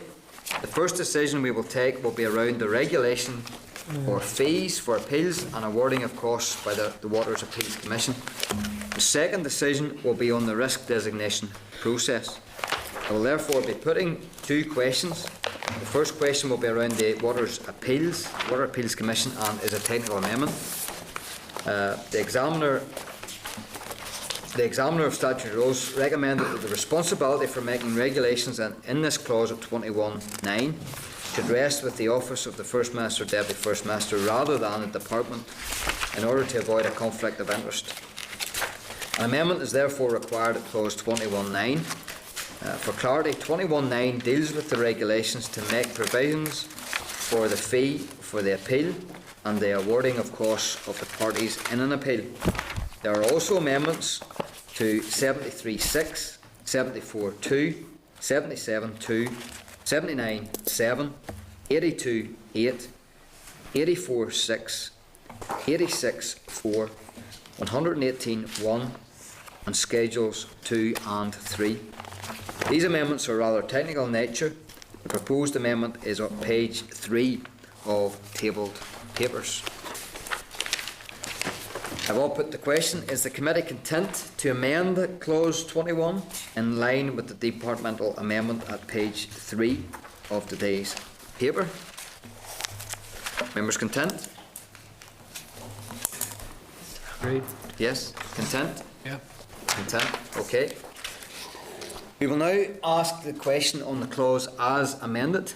The committee has serious concerns about the risk designation mechanism, and although content to amend the clause in line with the Examiner of Statutory Rules recommendations, it's not content with the clause as amended insofar as it relates to risk designation. Is the committee content with clause 21 as amended? I would say I'm not content. Are members agreed? Not content? Sir, could you state why you're not content?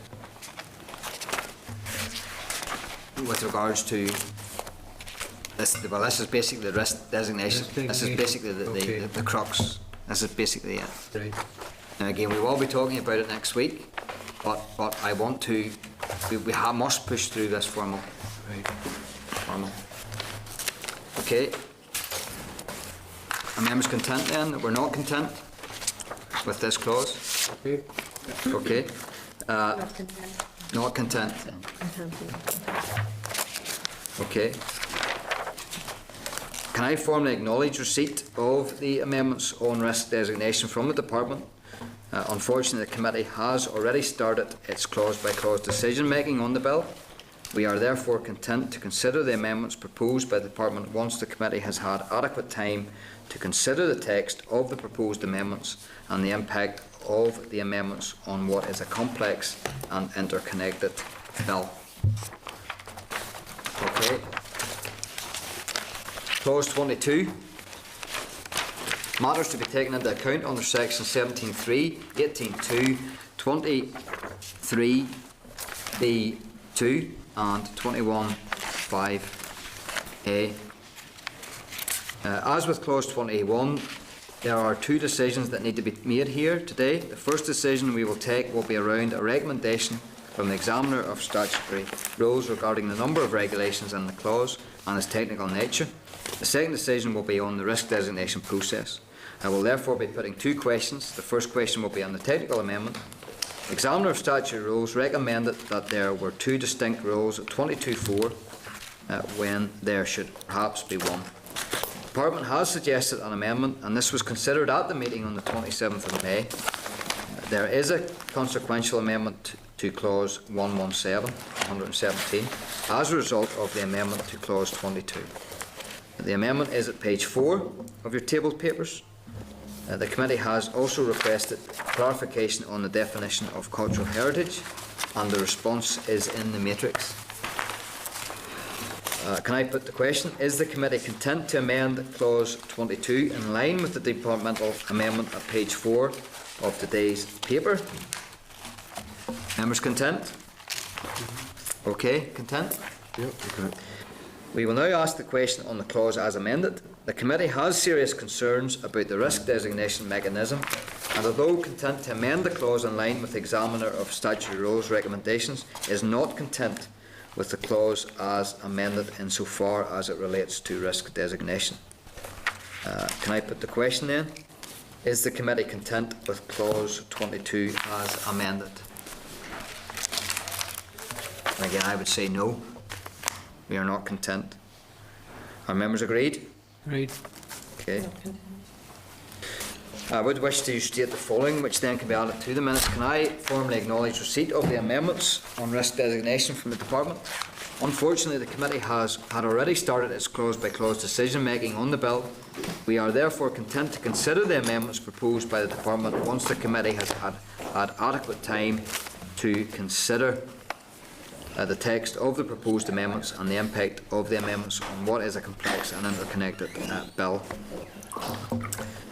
Okay, members, moving on then. Clause 23, no issues were identified. I put the question to the committee. Is the committee content with clause 23 as drafted? Content?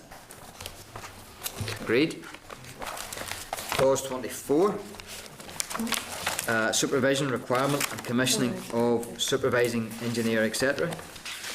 The committee has expressed concern around the level of penalties being commensurate with the offence, and the response from the department is in the matrix. There was also concern around the responsibilities of a supervising engineer, and again this response is in the matrix.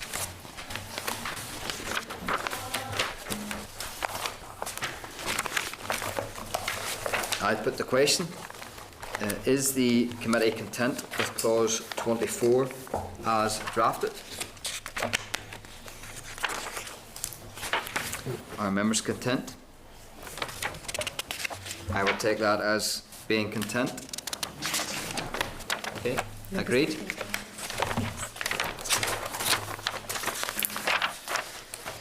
Clause 25, duties, etc. in relation to supervision.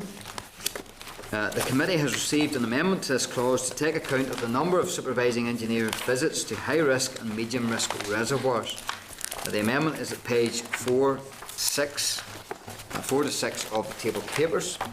There is a consequential amendment at clauses 33 then, 33(4), 1, or I, sorry. I put the question, is the and open and closed. Okay, yeah, no problem. Before I put the question, again, I'll say my piece. Again, I'm not yet content that clause 25. I'm not content that clause 5(2)(k) with regards to visit to the reservoir, where it is a high-risk reservoir, and again that will change, of course, with the amendment, with at least once in every 12 months period for a high-risk reservoir, and then for a medium-risk reservoir at least once in every 24-month period. Again, there's two factors to my concerns. One is the word at least. I do think more could have been done there with regards to a minimum, but also a maximum. And with regards to inspections in any given time. And then also I'm not content with the actual time period, that being 12-month period and 24-month period. And again, I revert back to my argument around an MOT for a car. And a car is MOT'd once a year. And is that comparable with a reservoir that has been there for a long, long time? And again, that would be my concerns, members, and the reasons why I am not content with that clause. Any other members want to comment on that? Now, the issue then, members may well ask me then, well, do we amend? The problem I see in amending that is that, again, I don't see myself, and maybe even this committee, as being informed enough technically to be able to put time on it. We could push it out. How far do we push that time out to? Again, you have heard the arguments by David and Kieran with regards to what engineers are saying and their P1 protection. So again, where does the committee find the line that would be suitable and correct? And again, I put the onus back on the department. Really, maybe should be placed there. I'm not with this committee as to getting an actual time. So the issues I have is with regards to the word at least, or the words at least, with regards to a minimum. There is no maximum there, and then also the time periods, the intervals that are in it as it sits. Now again, I acknowledge there was amendments made there, and that it was pushed out from twice every 12 months to once, and it was at least once in every 12 months for medium risk, which was pushed out to 24. But I'm just not content that that in itself is enough. But that's my spoke. Members, any comments or questions?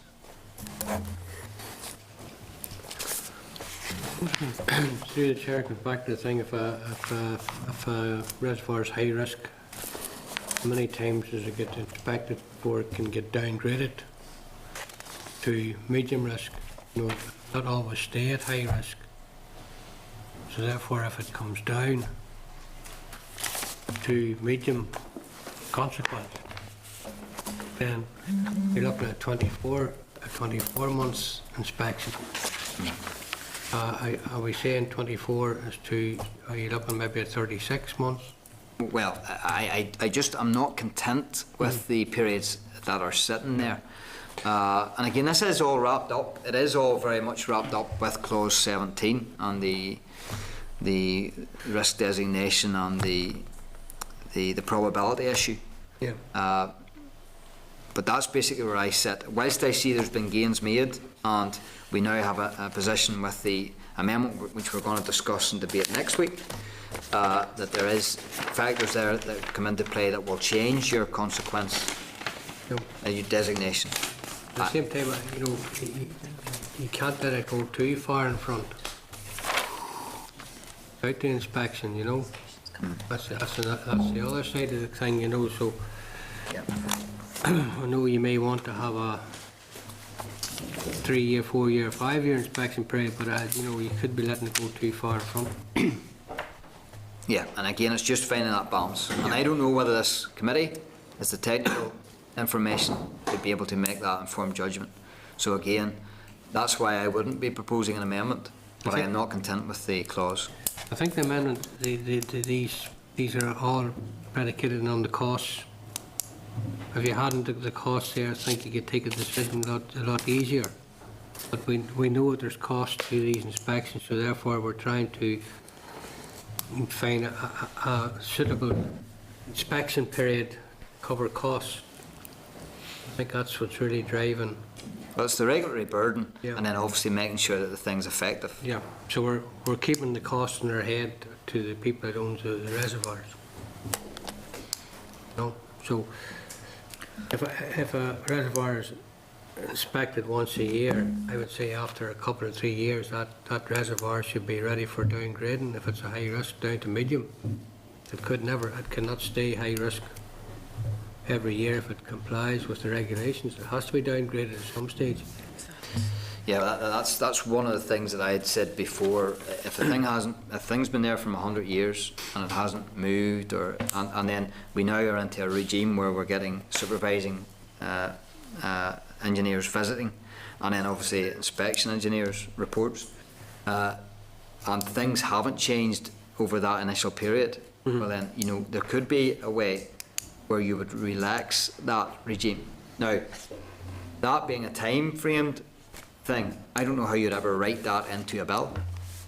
But that is one of the things that was in my head. Do we have to do the same thing over and over again for inspection, or for supervising engineer to see the same thing over and over again, and not have that moved? Now, Rivers Agency would say that, well, look, you would start off with at least, you're talking about more visits in a 12-month period, and more visits in a 24-month period, and then you get out to at least, you get to the point where you have one per year and one every 24 months. But again, I think that's just too burdensome, and it's not going over the other side, and that's why I'm not content. Any other questions, queries? You know, how long does inspection take? If you have an inspection once a year, write up your reports and all, you're no sooner finished that there, you could be into the following year again. Again, it's every reservoir will be different. Goodness, it's costs, you see. Yeah. We have this thing of cost in our head, other than what we're talking about, the period of inspection. Costs are driving this decision. Well, if you have an engineer who's supervising a reservoir every month. Mm-hmm.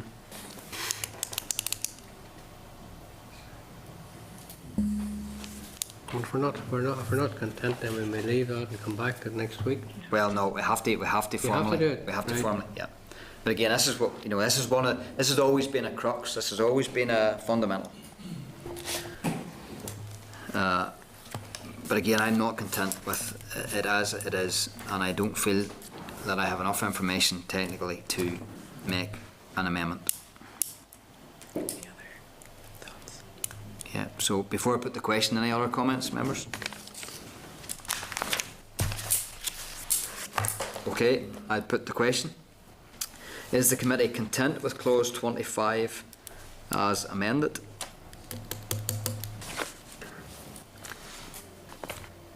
I'm saying no. Members agreed? Right. Okay. Okay, members, moving on. Clause 26, 27 and 28 can be grouped together as there were no issues identified. I put the question. Is the committee content with clauses 26, 27 and 28 as drafted? Members content? Agreed? Right. 29, clause 29, inspection timing, reservoir subject to pre-commencement inspection report. Whilst there were no comments received in relation to this clause, there is a consequential amendment in clause 120. The amendment is on page 6 and 7 of table papers.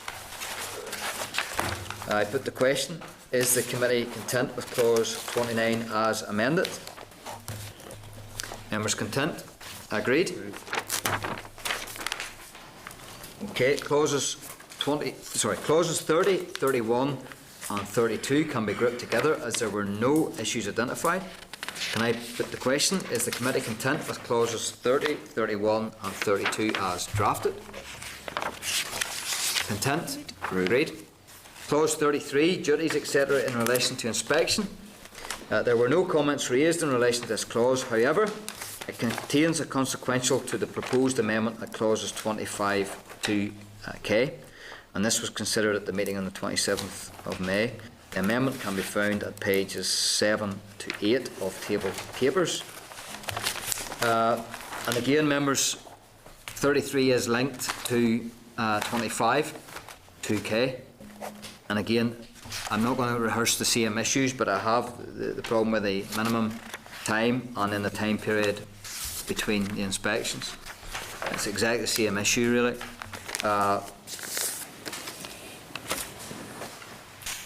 So, not to rehearse the same questions, I'm going to put the question. Is the committee content with clause 33 as amended? I would say no, not content. Are members agreed? Agreed? Okay. Moving on. Clause 33 and 35 can be grouped together as there were no issues. 34 and 35 can be grouped together as there were no issues identified. I put the question. Is the committee content with clauses 34 and 35 as drafted? Content? Agreed? Right. Clause 36, the offences, supervision, inspection, record keeping. The Department is considering an amendment to this clause to ensure that where a reservoir manager is required by other legislation to obtain consents, that sufficient time is allowed to obtain such consents before enforcement action is considered. This amendment can be found at pages 8 and 9 of the tabled papers and includes a new clause at 36A. There is a consequential amendment at clause 37 and 70. Is the committee content I put the question, is the committee content with clause 36 as amended? Content? Agreed? Agreed? Okay, moving on with that agreed. New clause 36A, offence in connection with inspection, failure to secure compliance with safety direction or recommendation. Again, this was in your table, this will be in your table papers. Page 9. Page 9 of your table papers.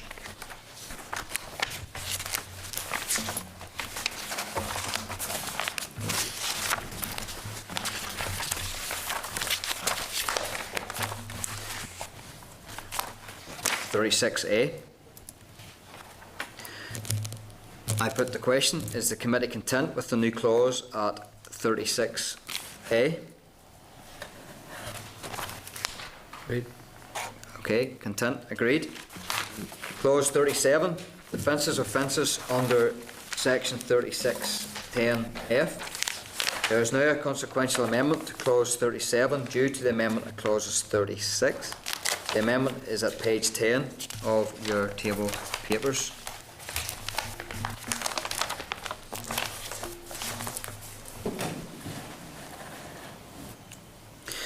Okay, I put the question, is the committee content with clause 37 as amended? Content? Agreed? Agreed. Clause 38 to 48 can be grouped together as there were no issues identified.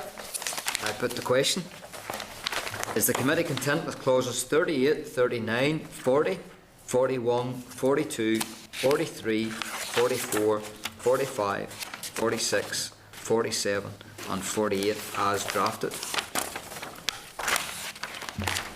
Members content? Agreed? Agreed. Clause 49, offences, construction or alteration. There is an amendment at clause 49 which can be found at pages 10 and 11 of table papers. There is also a new clause at 49A.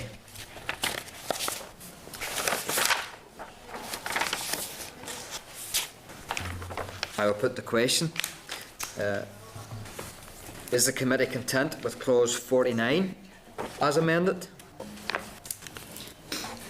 Committee content, agreed? Agreed. Clause 49A, the offences failure to comply with safety direction and safety report, preliminary certificate or final certificate. The new clause at 49A is at pages 10 and 11 of tabled papers. I put the question, is the committee content with clause 49A as drafted? Agreed? Agreed. Clause 50, offences. Offences under section 49A, 1A or B. This is a consequential amendment due to the new clause at 49A, and this is on page 11 of your table papers. Clause 50. I will put the question, is the committee content with clause 50 as amended? Agreed? Agreed. Clauses 51 to 52 can be grouped together as there were no issues identified. I put the question, is the committee content with clauses 51 and 52 as drafted? Agreed. Agreed. Okay. Clause 53, flood plans. There is an amendment proposed to this clause and it can be found at pages 11, 13 of tabled papers. Sorry, 11 to 13 of tabled papers. Regards flood plans, clause 53. I put the question, is the committee content with clause 53 as amended? Agreed. Agreed. Clauses 54 to 64 can be grouped together as there were no issues identified. Agreed. I put the question, is the committee content with clauses 54, 55, 56, 57, 58, 59, 60, 61, 62, 63 and 64 as drafted? Agreed? Agreed. Clause 65, the commissioning of engineer by department. We now to come to the first of a number of clauses which deal with the issue of cost recovery. These are clauses 65.4, 67.6, 69.6, 71.7 and 8. So that's 71.7 and 71.8. 86.1 and 92.8, and the new clause at 103A. B and C, I forgot. B and C, okay, of the new clause. The committee in its deliberations noted that when the reservoir manager fails to comply with certain requirements of the bill, the department has provided itself with the powers to meet those requirements. This covers areas such as commissioning of an engineer, carrying out safety works, etc. In most of these instances, the department must recoup or recover the full cost. The department seems to be working on the assumption that in such cases it would be because the reservoir manager was refusing to comply.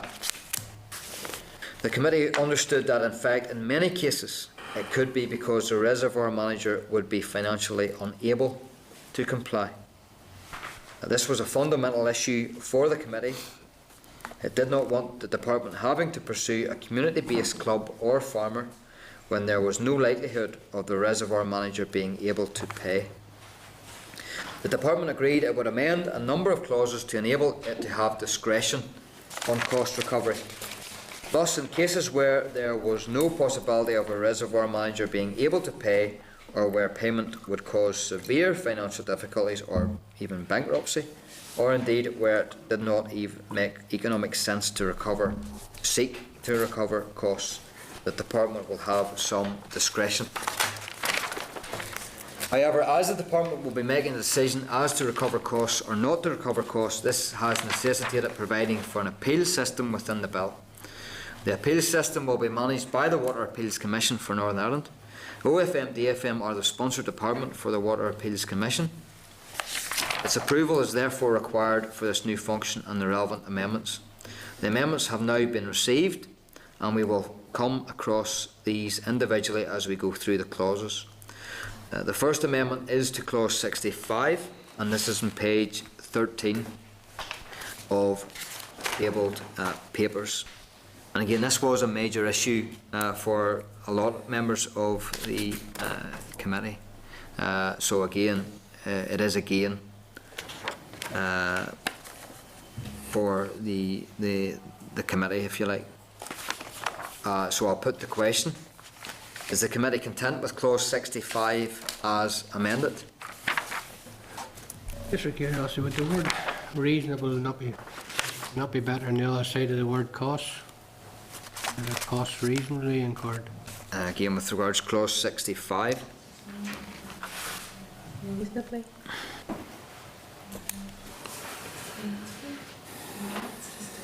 It's just drafting. It's just the way it's drafted. The way it's drafted, aye, but you know, if you're reading that, what would you think? Well, I can bring the officials forward if you wish, but again, it's probably it's been drafted. You know. Okay, I'll go with that then. You happy enough? Yep. Chair, just on that, it says about the department may, by notice served, require the manager to pay. So therefore, the flexibility is within the department to seek to restore any monies that they have spent on this. But, you know, the word may, and how far then can the department go? You know, it's still somewhat open-ended, because if a reservoir manager, for example, and he's made to, obviously the department moves in and does a bit of work on this, and they're looking to recover the money, is there a possibility this man could lose his house, could lose part of a holding he has, could something in that line if the money wasn't there to pay, if he hadn't the money to pay, is there a possibility he's going to lose part of a business, part of a farm, part of a house, whatever? Yeah. Can I ask just the officials to come up, even just to the desk, please? Pointed out there. The full cost, whatever. Completely would change the meaning. With them again. Okay. I don't know. Did you hear all of that with regards to that? Yeah. Okay. Well, the fundamental is here that the reservoir manager, these are their responsibilities. So they are responsible for the structure. So we've already passed the point in this bill of establishing that that is their responsibility and what the costs associated with that is. So the flexibility is then for the department when the reservoir manager does not fulfil their duty, which is established in law, to step in and carry out the works. And then the question is, what costs will we recover?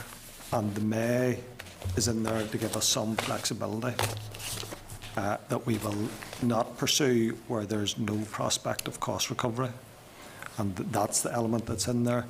However, where there is a prospect of cost recovery, where somebody is quite capable of carrying out this duty, but they just choose not to, well then we do need the legislation there to be quite strict. This is their responsibility. They own the structure.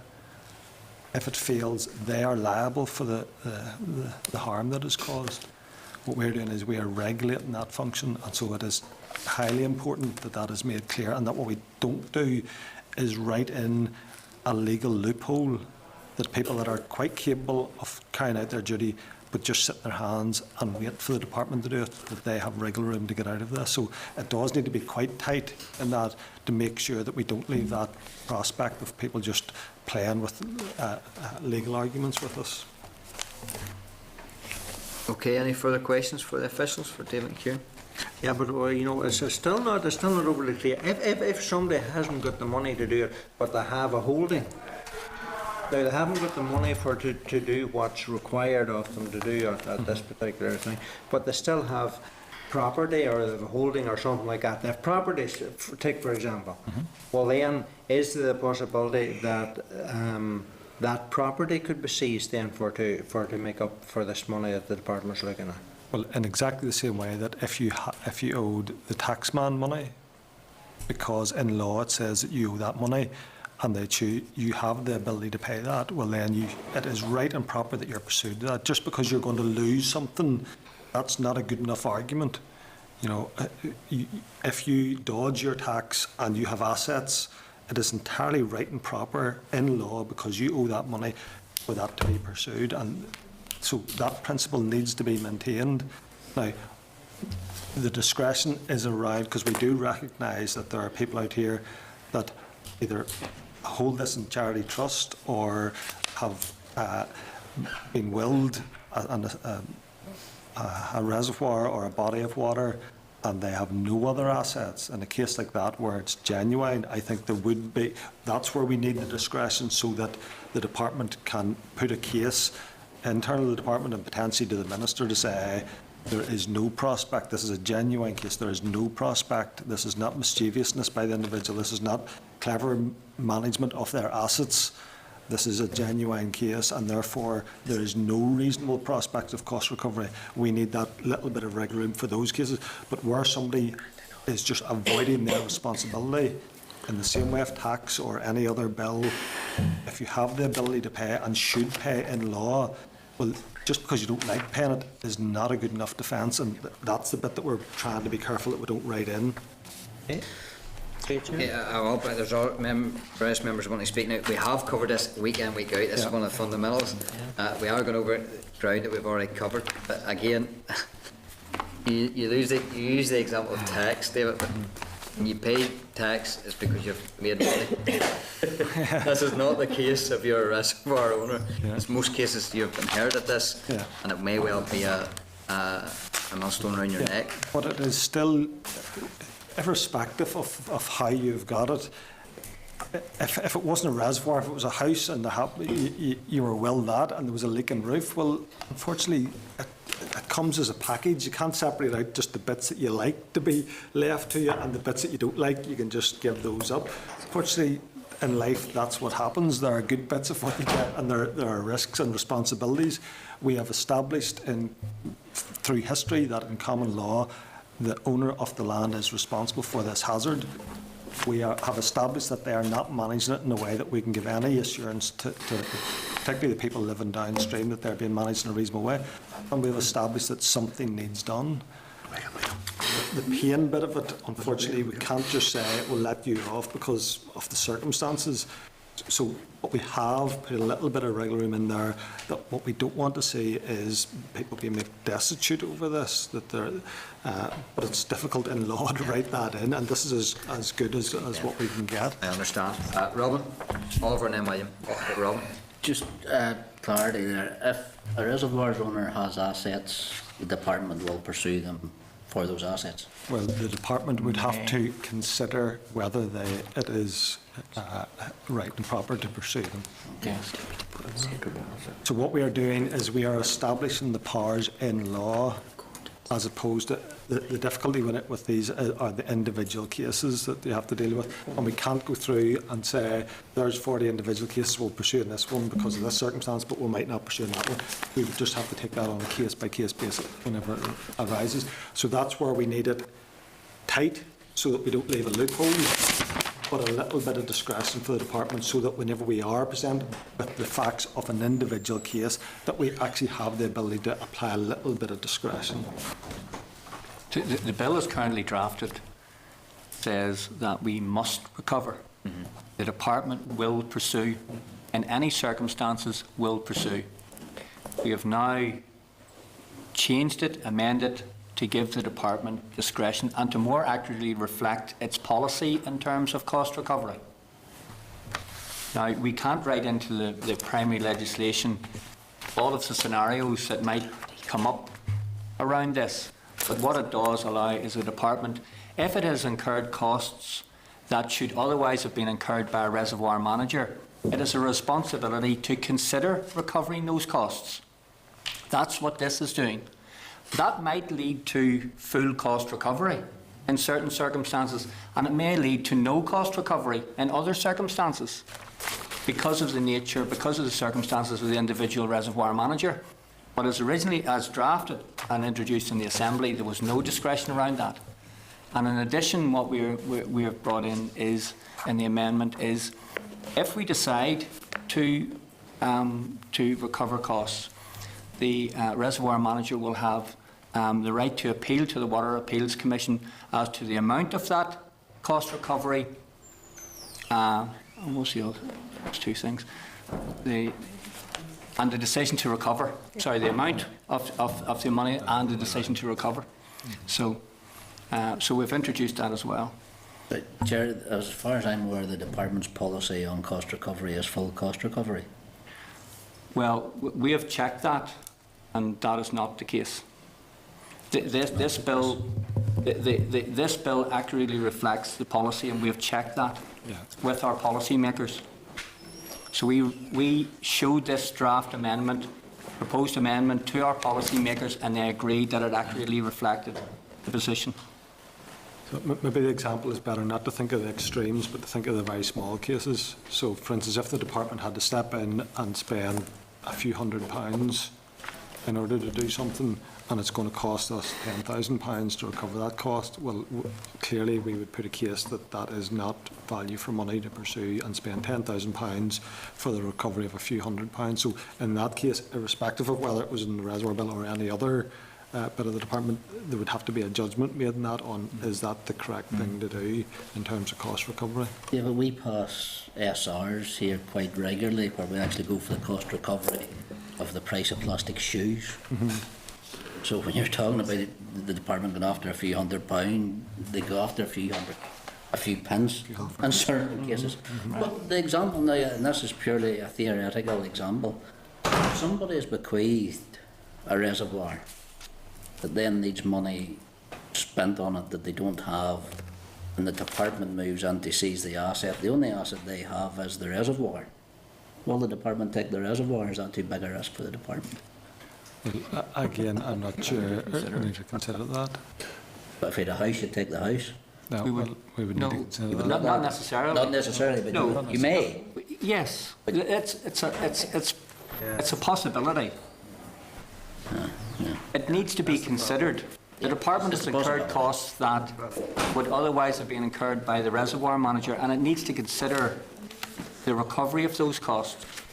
Whether it does or not It's a different matter. Depends on the circumstances. But I don't think the flexibility may be there in the legislation, but in practice, Chair, I think it'll be a different We couldn't, matter. the way the bill is written, we would be in breach of the legislation if we didn't apply how it's written. Okay, William? Yeah, I have some issues around similar to Robin, whereby someone can inherit a reservoir, quite possibly they're asset rich, but they haven't actual funds. And I mean, I think it would be a travesty if those people had to sell property to, you know. But that comes with the, unfortunately, that's a hazard associated with getting willed something. I'm not sure how in legislation we can deal with that. No, I know that, but you know, but I mean, put it this way: those that can't afford it, you don't go after them. Those that have assets, you do go after them. So I mean, it doesn't be fair either way. So yeah. Well, we're quite happy to revert to the previous one that says we'll just go after everybody if that's what you want. You know, that's the other alternative, because at least most of the time you're wasting That's time. a big our decision, an awful lot of back it up. yeah, but at least that's equally unfair on everybody. So you know, That's right. I don't know what to do here. You know. Yeah. So we brought forward that because that's what we thought the committee was looking for, discretion. If we're hearing otherwise. Mr. Chairman, I think discretion's good, but We can't give guarantees. Yeah. That's what the committee's looking. yeah. We just can't. And the reason why we can't is because what we're doing is bringing in a power in order to do something. We can't write in this particular case, we will do that, and in this particular case, we will do.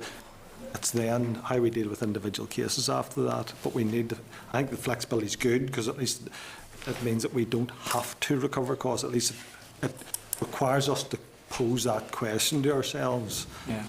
Will we recover costs? Is it reasonable? And at least that flexibility, I think, is a movement. I'm willing, because I know that we've opened up this debate again. We've had this countless times, and I know that the department has moved, and there has been gains made for the committee in this regard. I'm happy enough to get into a 5-minute closed session. Members want to discuss it further,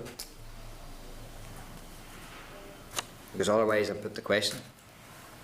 Completely up to yourselves.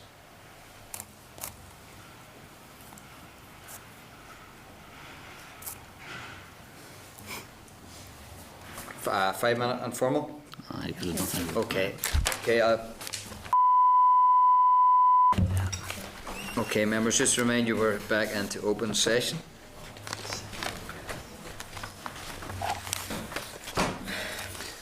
Okay, again, it's clause 65, commissioning of engineer by department. We have had a discussion within open and closed session. I'm content to put the question then. Is the committee content with clause 65 as amended?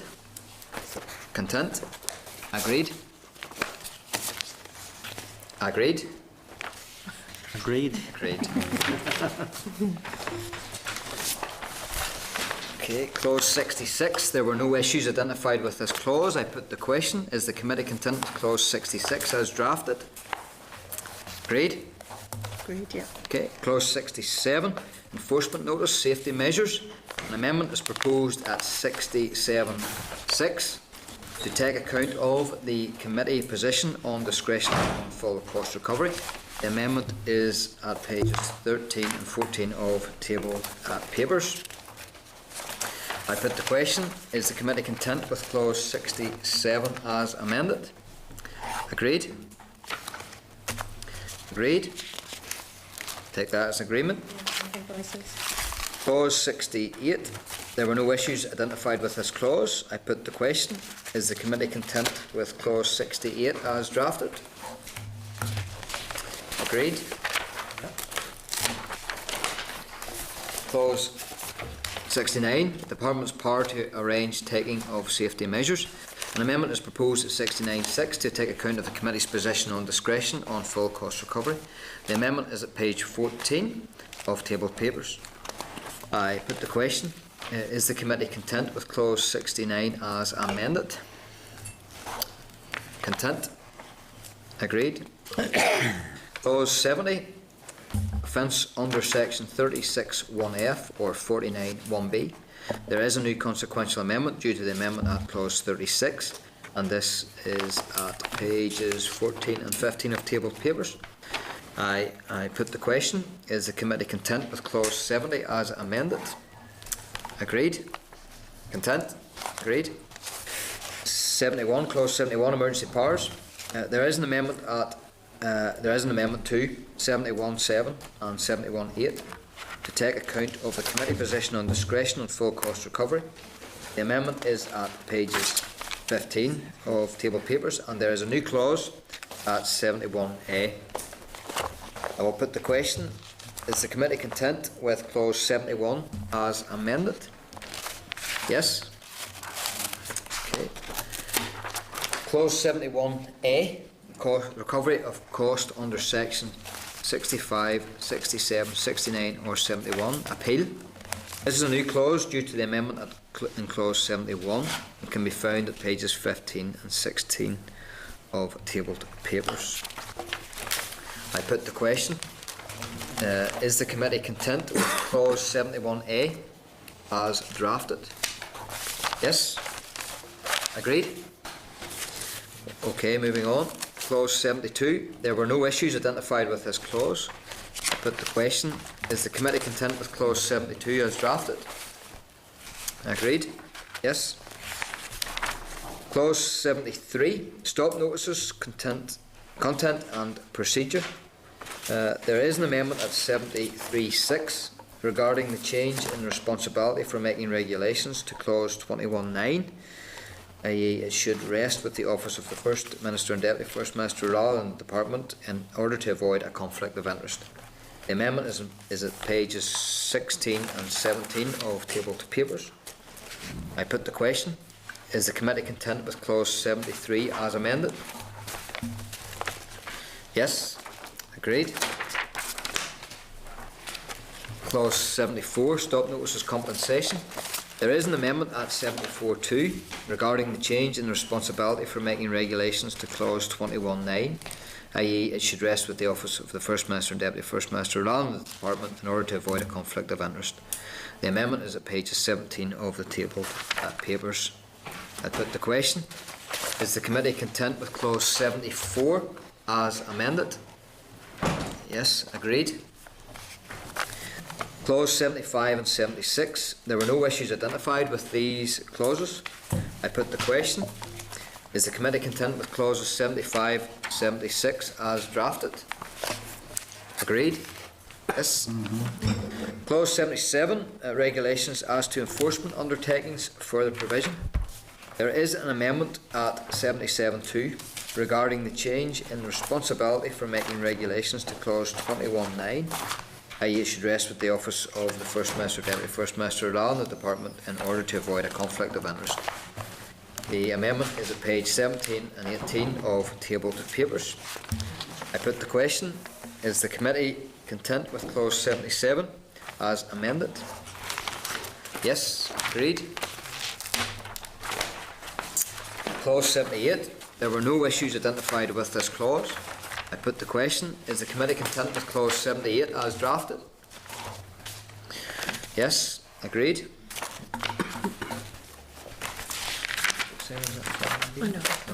Clause 79, fixed monetary penalties, procedure, etc. There is an amendment at 79.7 regarding the change in the responsibility for making regulations to clause 21.9, i.e. it should rest with the office of the First Minister, Deputy First Minister rather than the Department in order to avoid a conflict of interest. The amendment is at pages 18 to 20 of tabled papers. I put the question, is the committee content with clause 79 as amended? Yes, agreed. Clause 80 and 81, there were no issues identified with these clauses. I put the question, is the committee content with clauses 80 and 81 as drafted?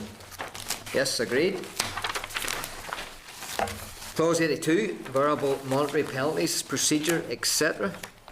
There is an amendment at 82.8 regarding the change in responsibility for making regulations to clause 21.9, i.e. it should rest with the office of the First Minister and Deputy First Minister rather than the Department in order to avoid a conflict of interest.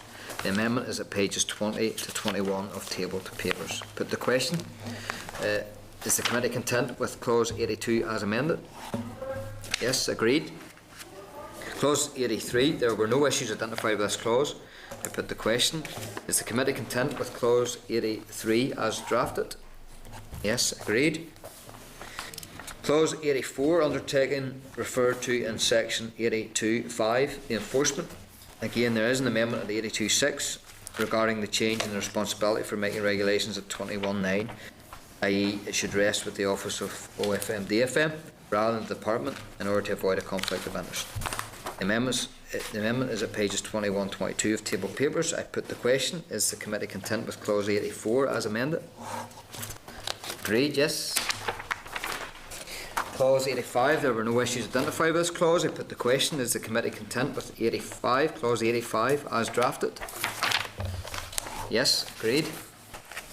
Clause 86, recovery by the Department of certain costs.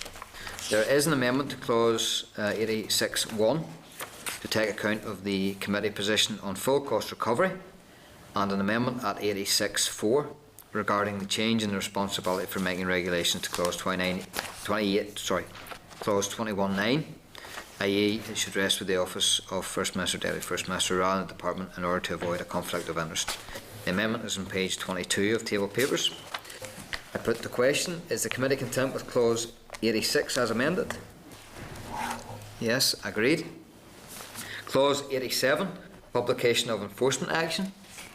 The committee sought clarification on why enforcement actions are required to be published, and a response is at page 20 of your matrix. I put the question.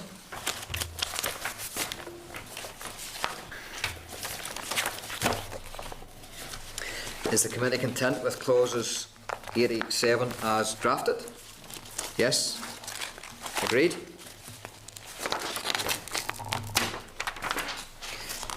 Clause 88, the powers of entry. The committee sought clarification on exemptions for powers of entry or the differences between this clause and what is accepted as normal standard operating procedures. Response is at pages 20-21 of the matrix.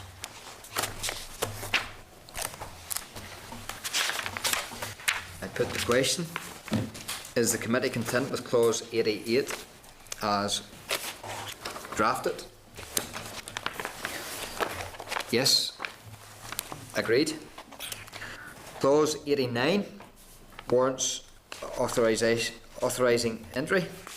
The committee sought clarification on the use of force element of this clause. Reply is at page 21 of the matrix. Put the question. Is the committee content with clause 89 as drafted? Yes, agreed. Clause 90 and 91 can be grouped together as there were no issues identified. I put the question. Is the committee content with clause 90 and 91 as drafted?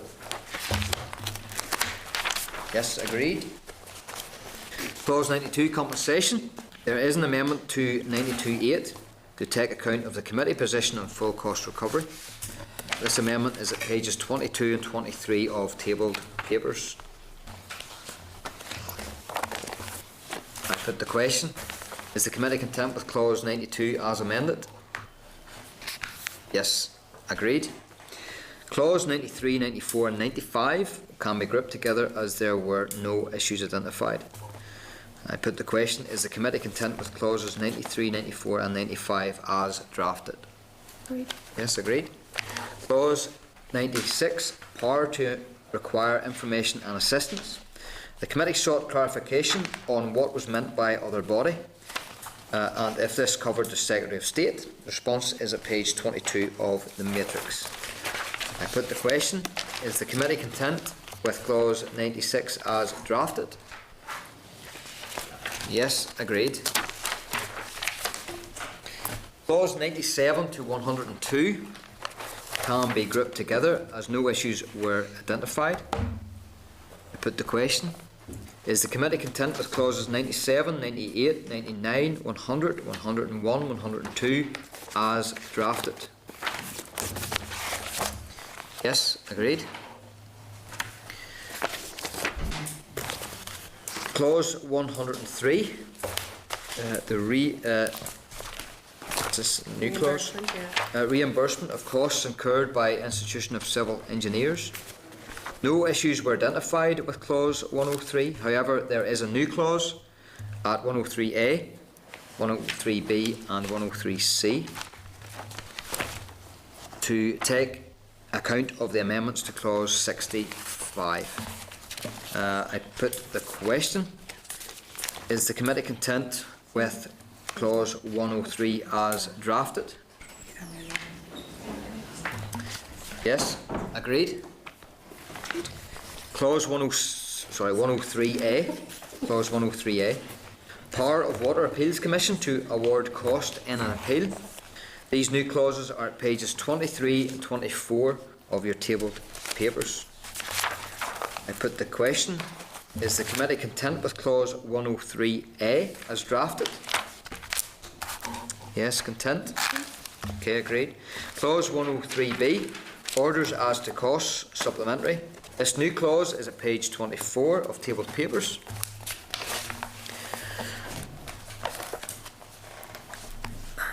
I put the question: is the committee content with clause 103B as drafted? Okay.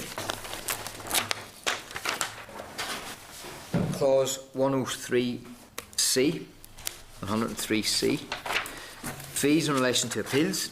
This new clause is at page 24 of your table papers. I put the question: is the committee content with clause 103C as drafted?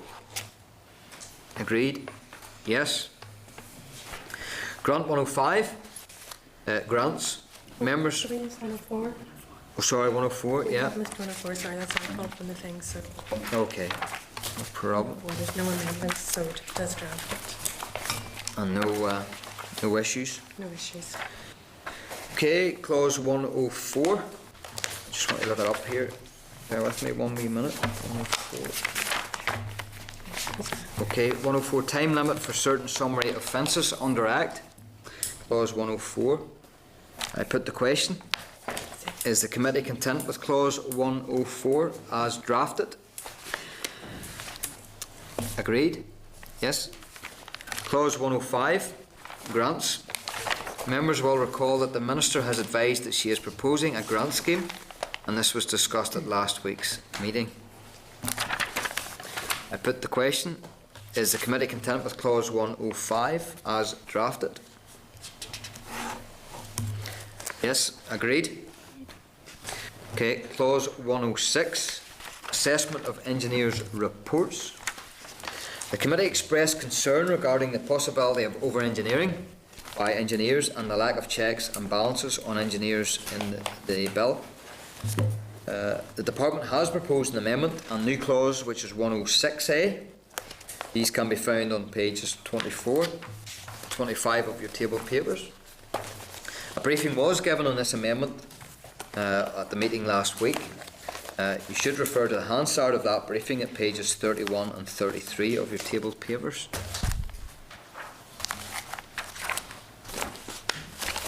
Are members content that I put the question?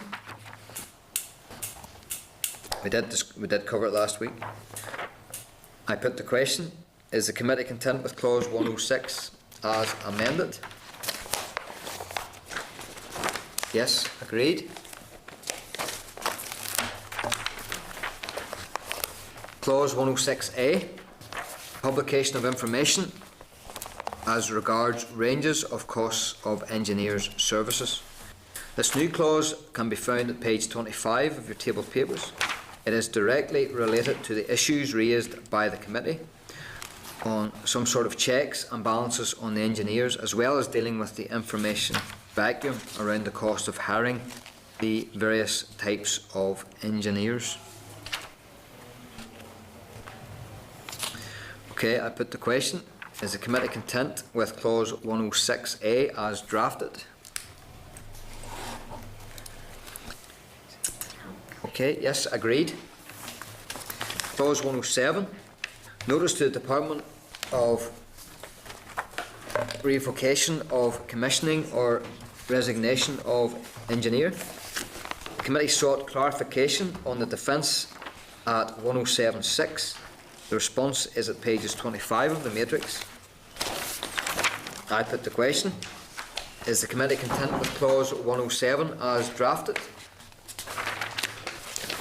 Yes, agreed. Clauses 108 to 112 to 112, from 108 to 112, can be grouped together as no issues were identified.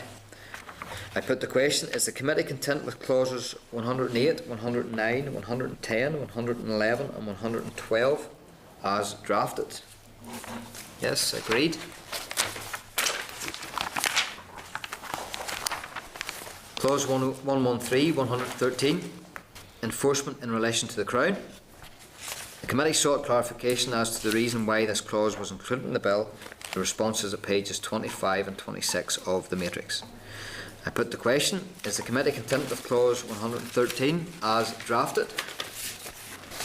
Yes, agreed. Okay, moving on, clause 114.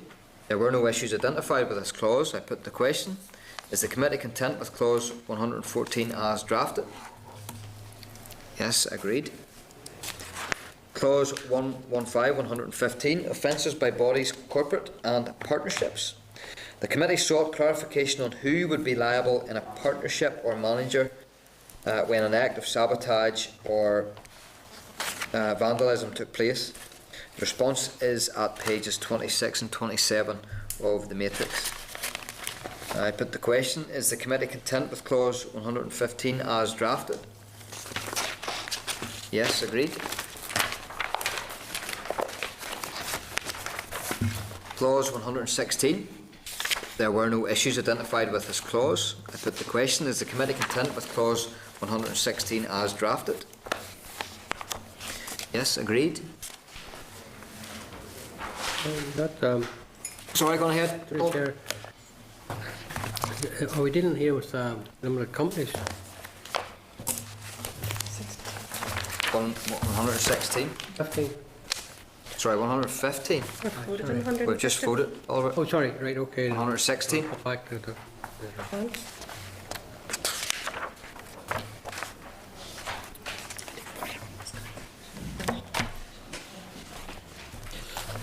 Do you want to read it? We've already done it formally, No, but... no, sorry, it's my mistake. Go ahead. Okay, you're happy enough. Okay, you want to come in on 116? 116? No, thank you. Okay. Clause 116, 116, there were no issues identified. Is the committee content with clause 116 as drafted? Yes. Agreed. Clause 117, orders and regulations. There is a consequential amendment to 117.3a, part 2 of that, due to amendment at clause 22. The amendment can be found at pages 25 of the tabled papers. I put the question, is the committee content with clause 117 as amended? Yes, agreed. Clause 118 is the definitions. There is an amendment to clause 118, and this can be found on page 26 of your table papers.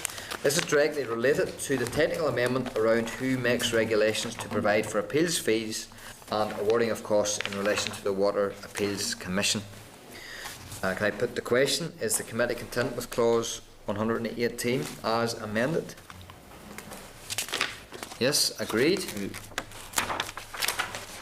Clause 119. There were no issues identified, so I put the question, is the committee content with clause 119 as drafted? Yes, agreed. Clause 120, the commencement. The committee considered a proposed amendment to clause 120 at the meeting on the 27th of May. This is an amendment to allow for the two-phase approach as defined in discussions and in the letter from the Minister which was considered last week. There is a further amendment to clause 120, and this and all the other amendments are pages 26 to 27. That's clause 120, and again this was something the committee was very much of the mind with regards to the two phases of this bill, given the fact that we did not have all the information that we thought we should have had with regards to initial audit and all the information that would flow from that. Pardon the pun. So I'll put the question, is the committee content with clause 120 as amended? Yes, agreed. Clause 121 is the short title. I put the question, is the committee content with clause 121 as drafted? Yes, agreed. Okay, we're into schedules. Schedule 1. I put the question, is the committee content with schedule 1 as drafted? Yes, agreed. Schedule 2. There is an amendment to Schedule 2, and this is at pages 28 of your tabled papers. That's adding the Water Appeals Commission, section 1181. I put the question, is the committee content with Schedule 2 as amended? Yes, agreed. Schedule 3. There is an amendment to Schedule 3, and this is at page 29 of tabled papers. I put the question, is the committee content with Schedule 3 as amended? Yes, agreed. Schedule 4, I put the question, is the committee content with Schedule 4 as drafted? Yes, agreed. Long title, I put the question. The question is that the committee agrees the long title of the bill. Yes, agreed. Okay, members, this concludes the clause-by-clause scrutiny of the Reservoirs Bill. Committee staff will now draft the committee report for consideration and approval by the committee on the 17th of June 2014. Probably need to do it tonight to keep everything in the head. Okay, members content, and then of course with regards to the amendments that we have received today, then we can have a discussion next week on them. Having said that, we have already completed the formal clause by clause. Okay?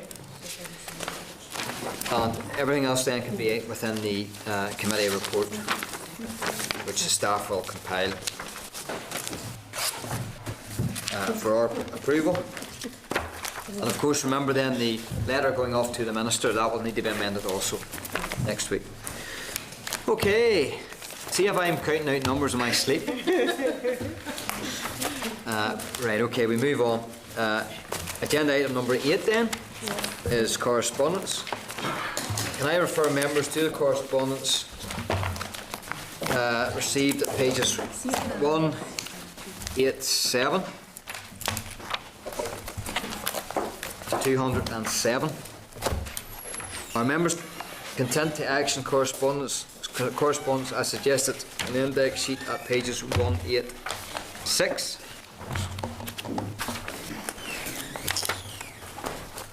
Agreed. Okay, members agreed. Moving on then to the forward work programme.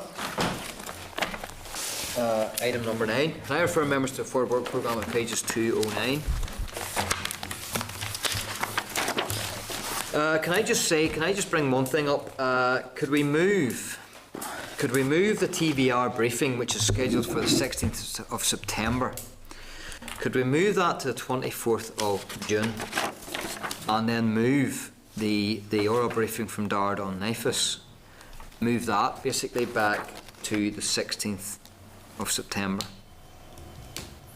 Members would be in agreement. I just think TBR very much topical at the minute, and it's something that we need to maybe get a presentation on sooner rather than later, and unfortunately because of our summer recess, it's pushed away out to September. Do we know where NIFIS is in the procurement scheme of things? They said today, in response to a question, that the outlying business case had been agreed, so I think It's still probably in the land of mush. You could do both. You have to do your consideration of the committee report, and you know, if you wanted to do a longer meeting, you'd probably do both in that day. I'm content to push it out, that one, to September and bring TVR forward. I think it's no bad thing to bring. Yeah, TVR forward. Yeah. Are you happy enough? Any questions I'd like to ask the ones that I'm aware of? Is anybody any I'm aware of. objections to pushing NIFAS on out a bit? Again, if it comes up, if something moves, then we can always pull it back in with the agility to move it back in. Now, it might mean additional meetings, but so be it, we can do whatever we want.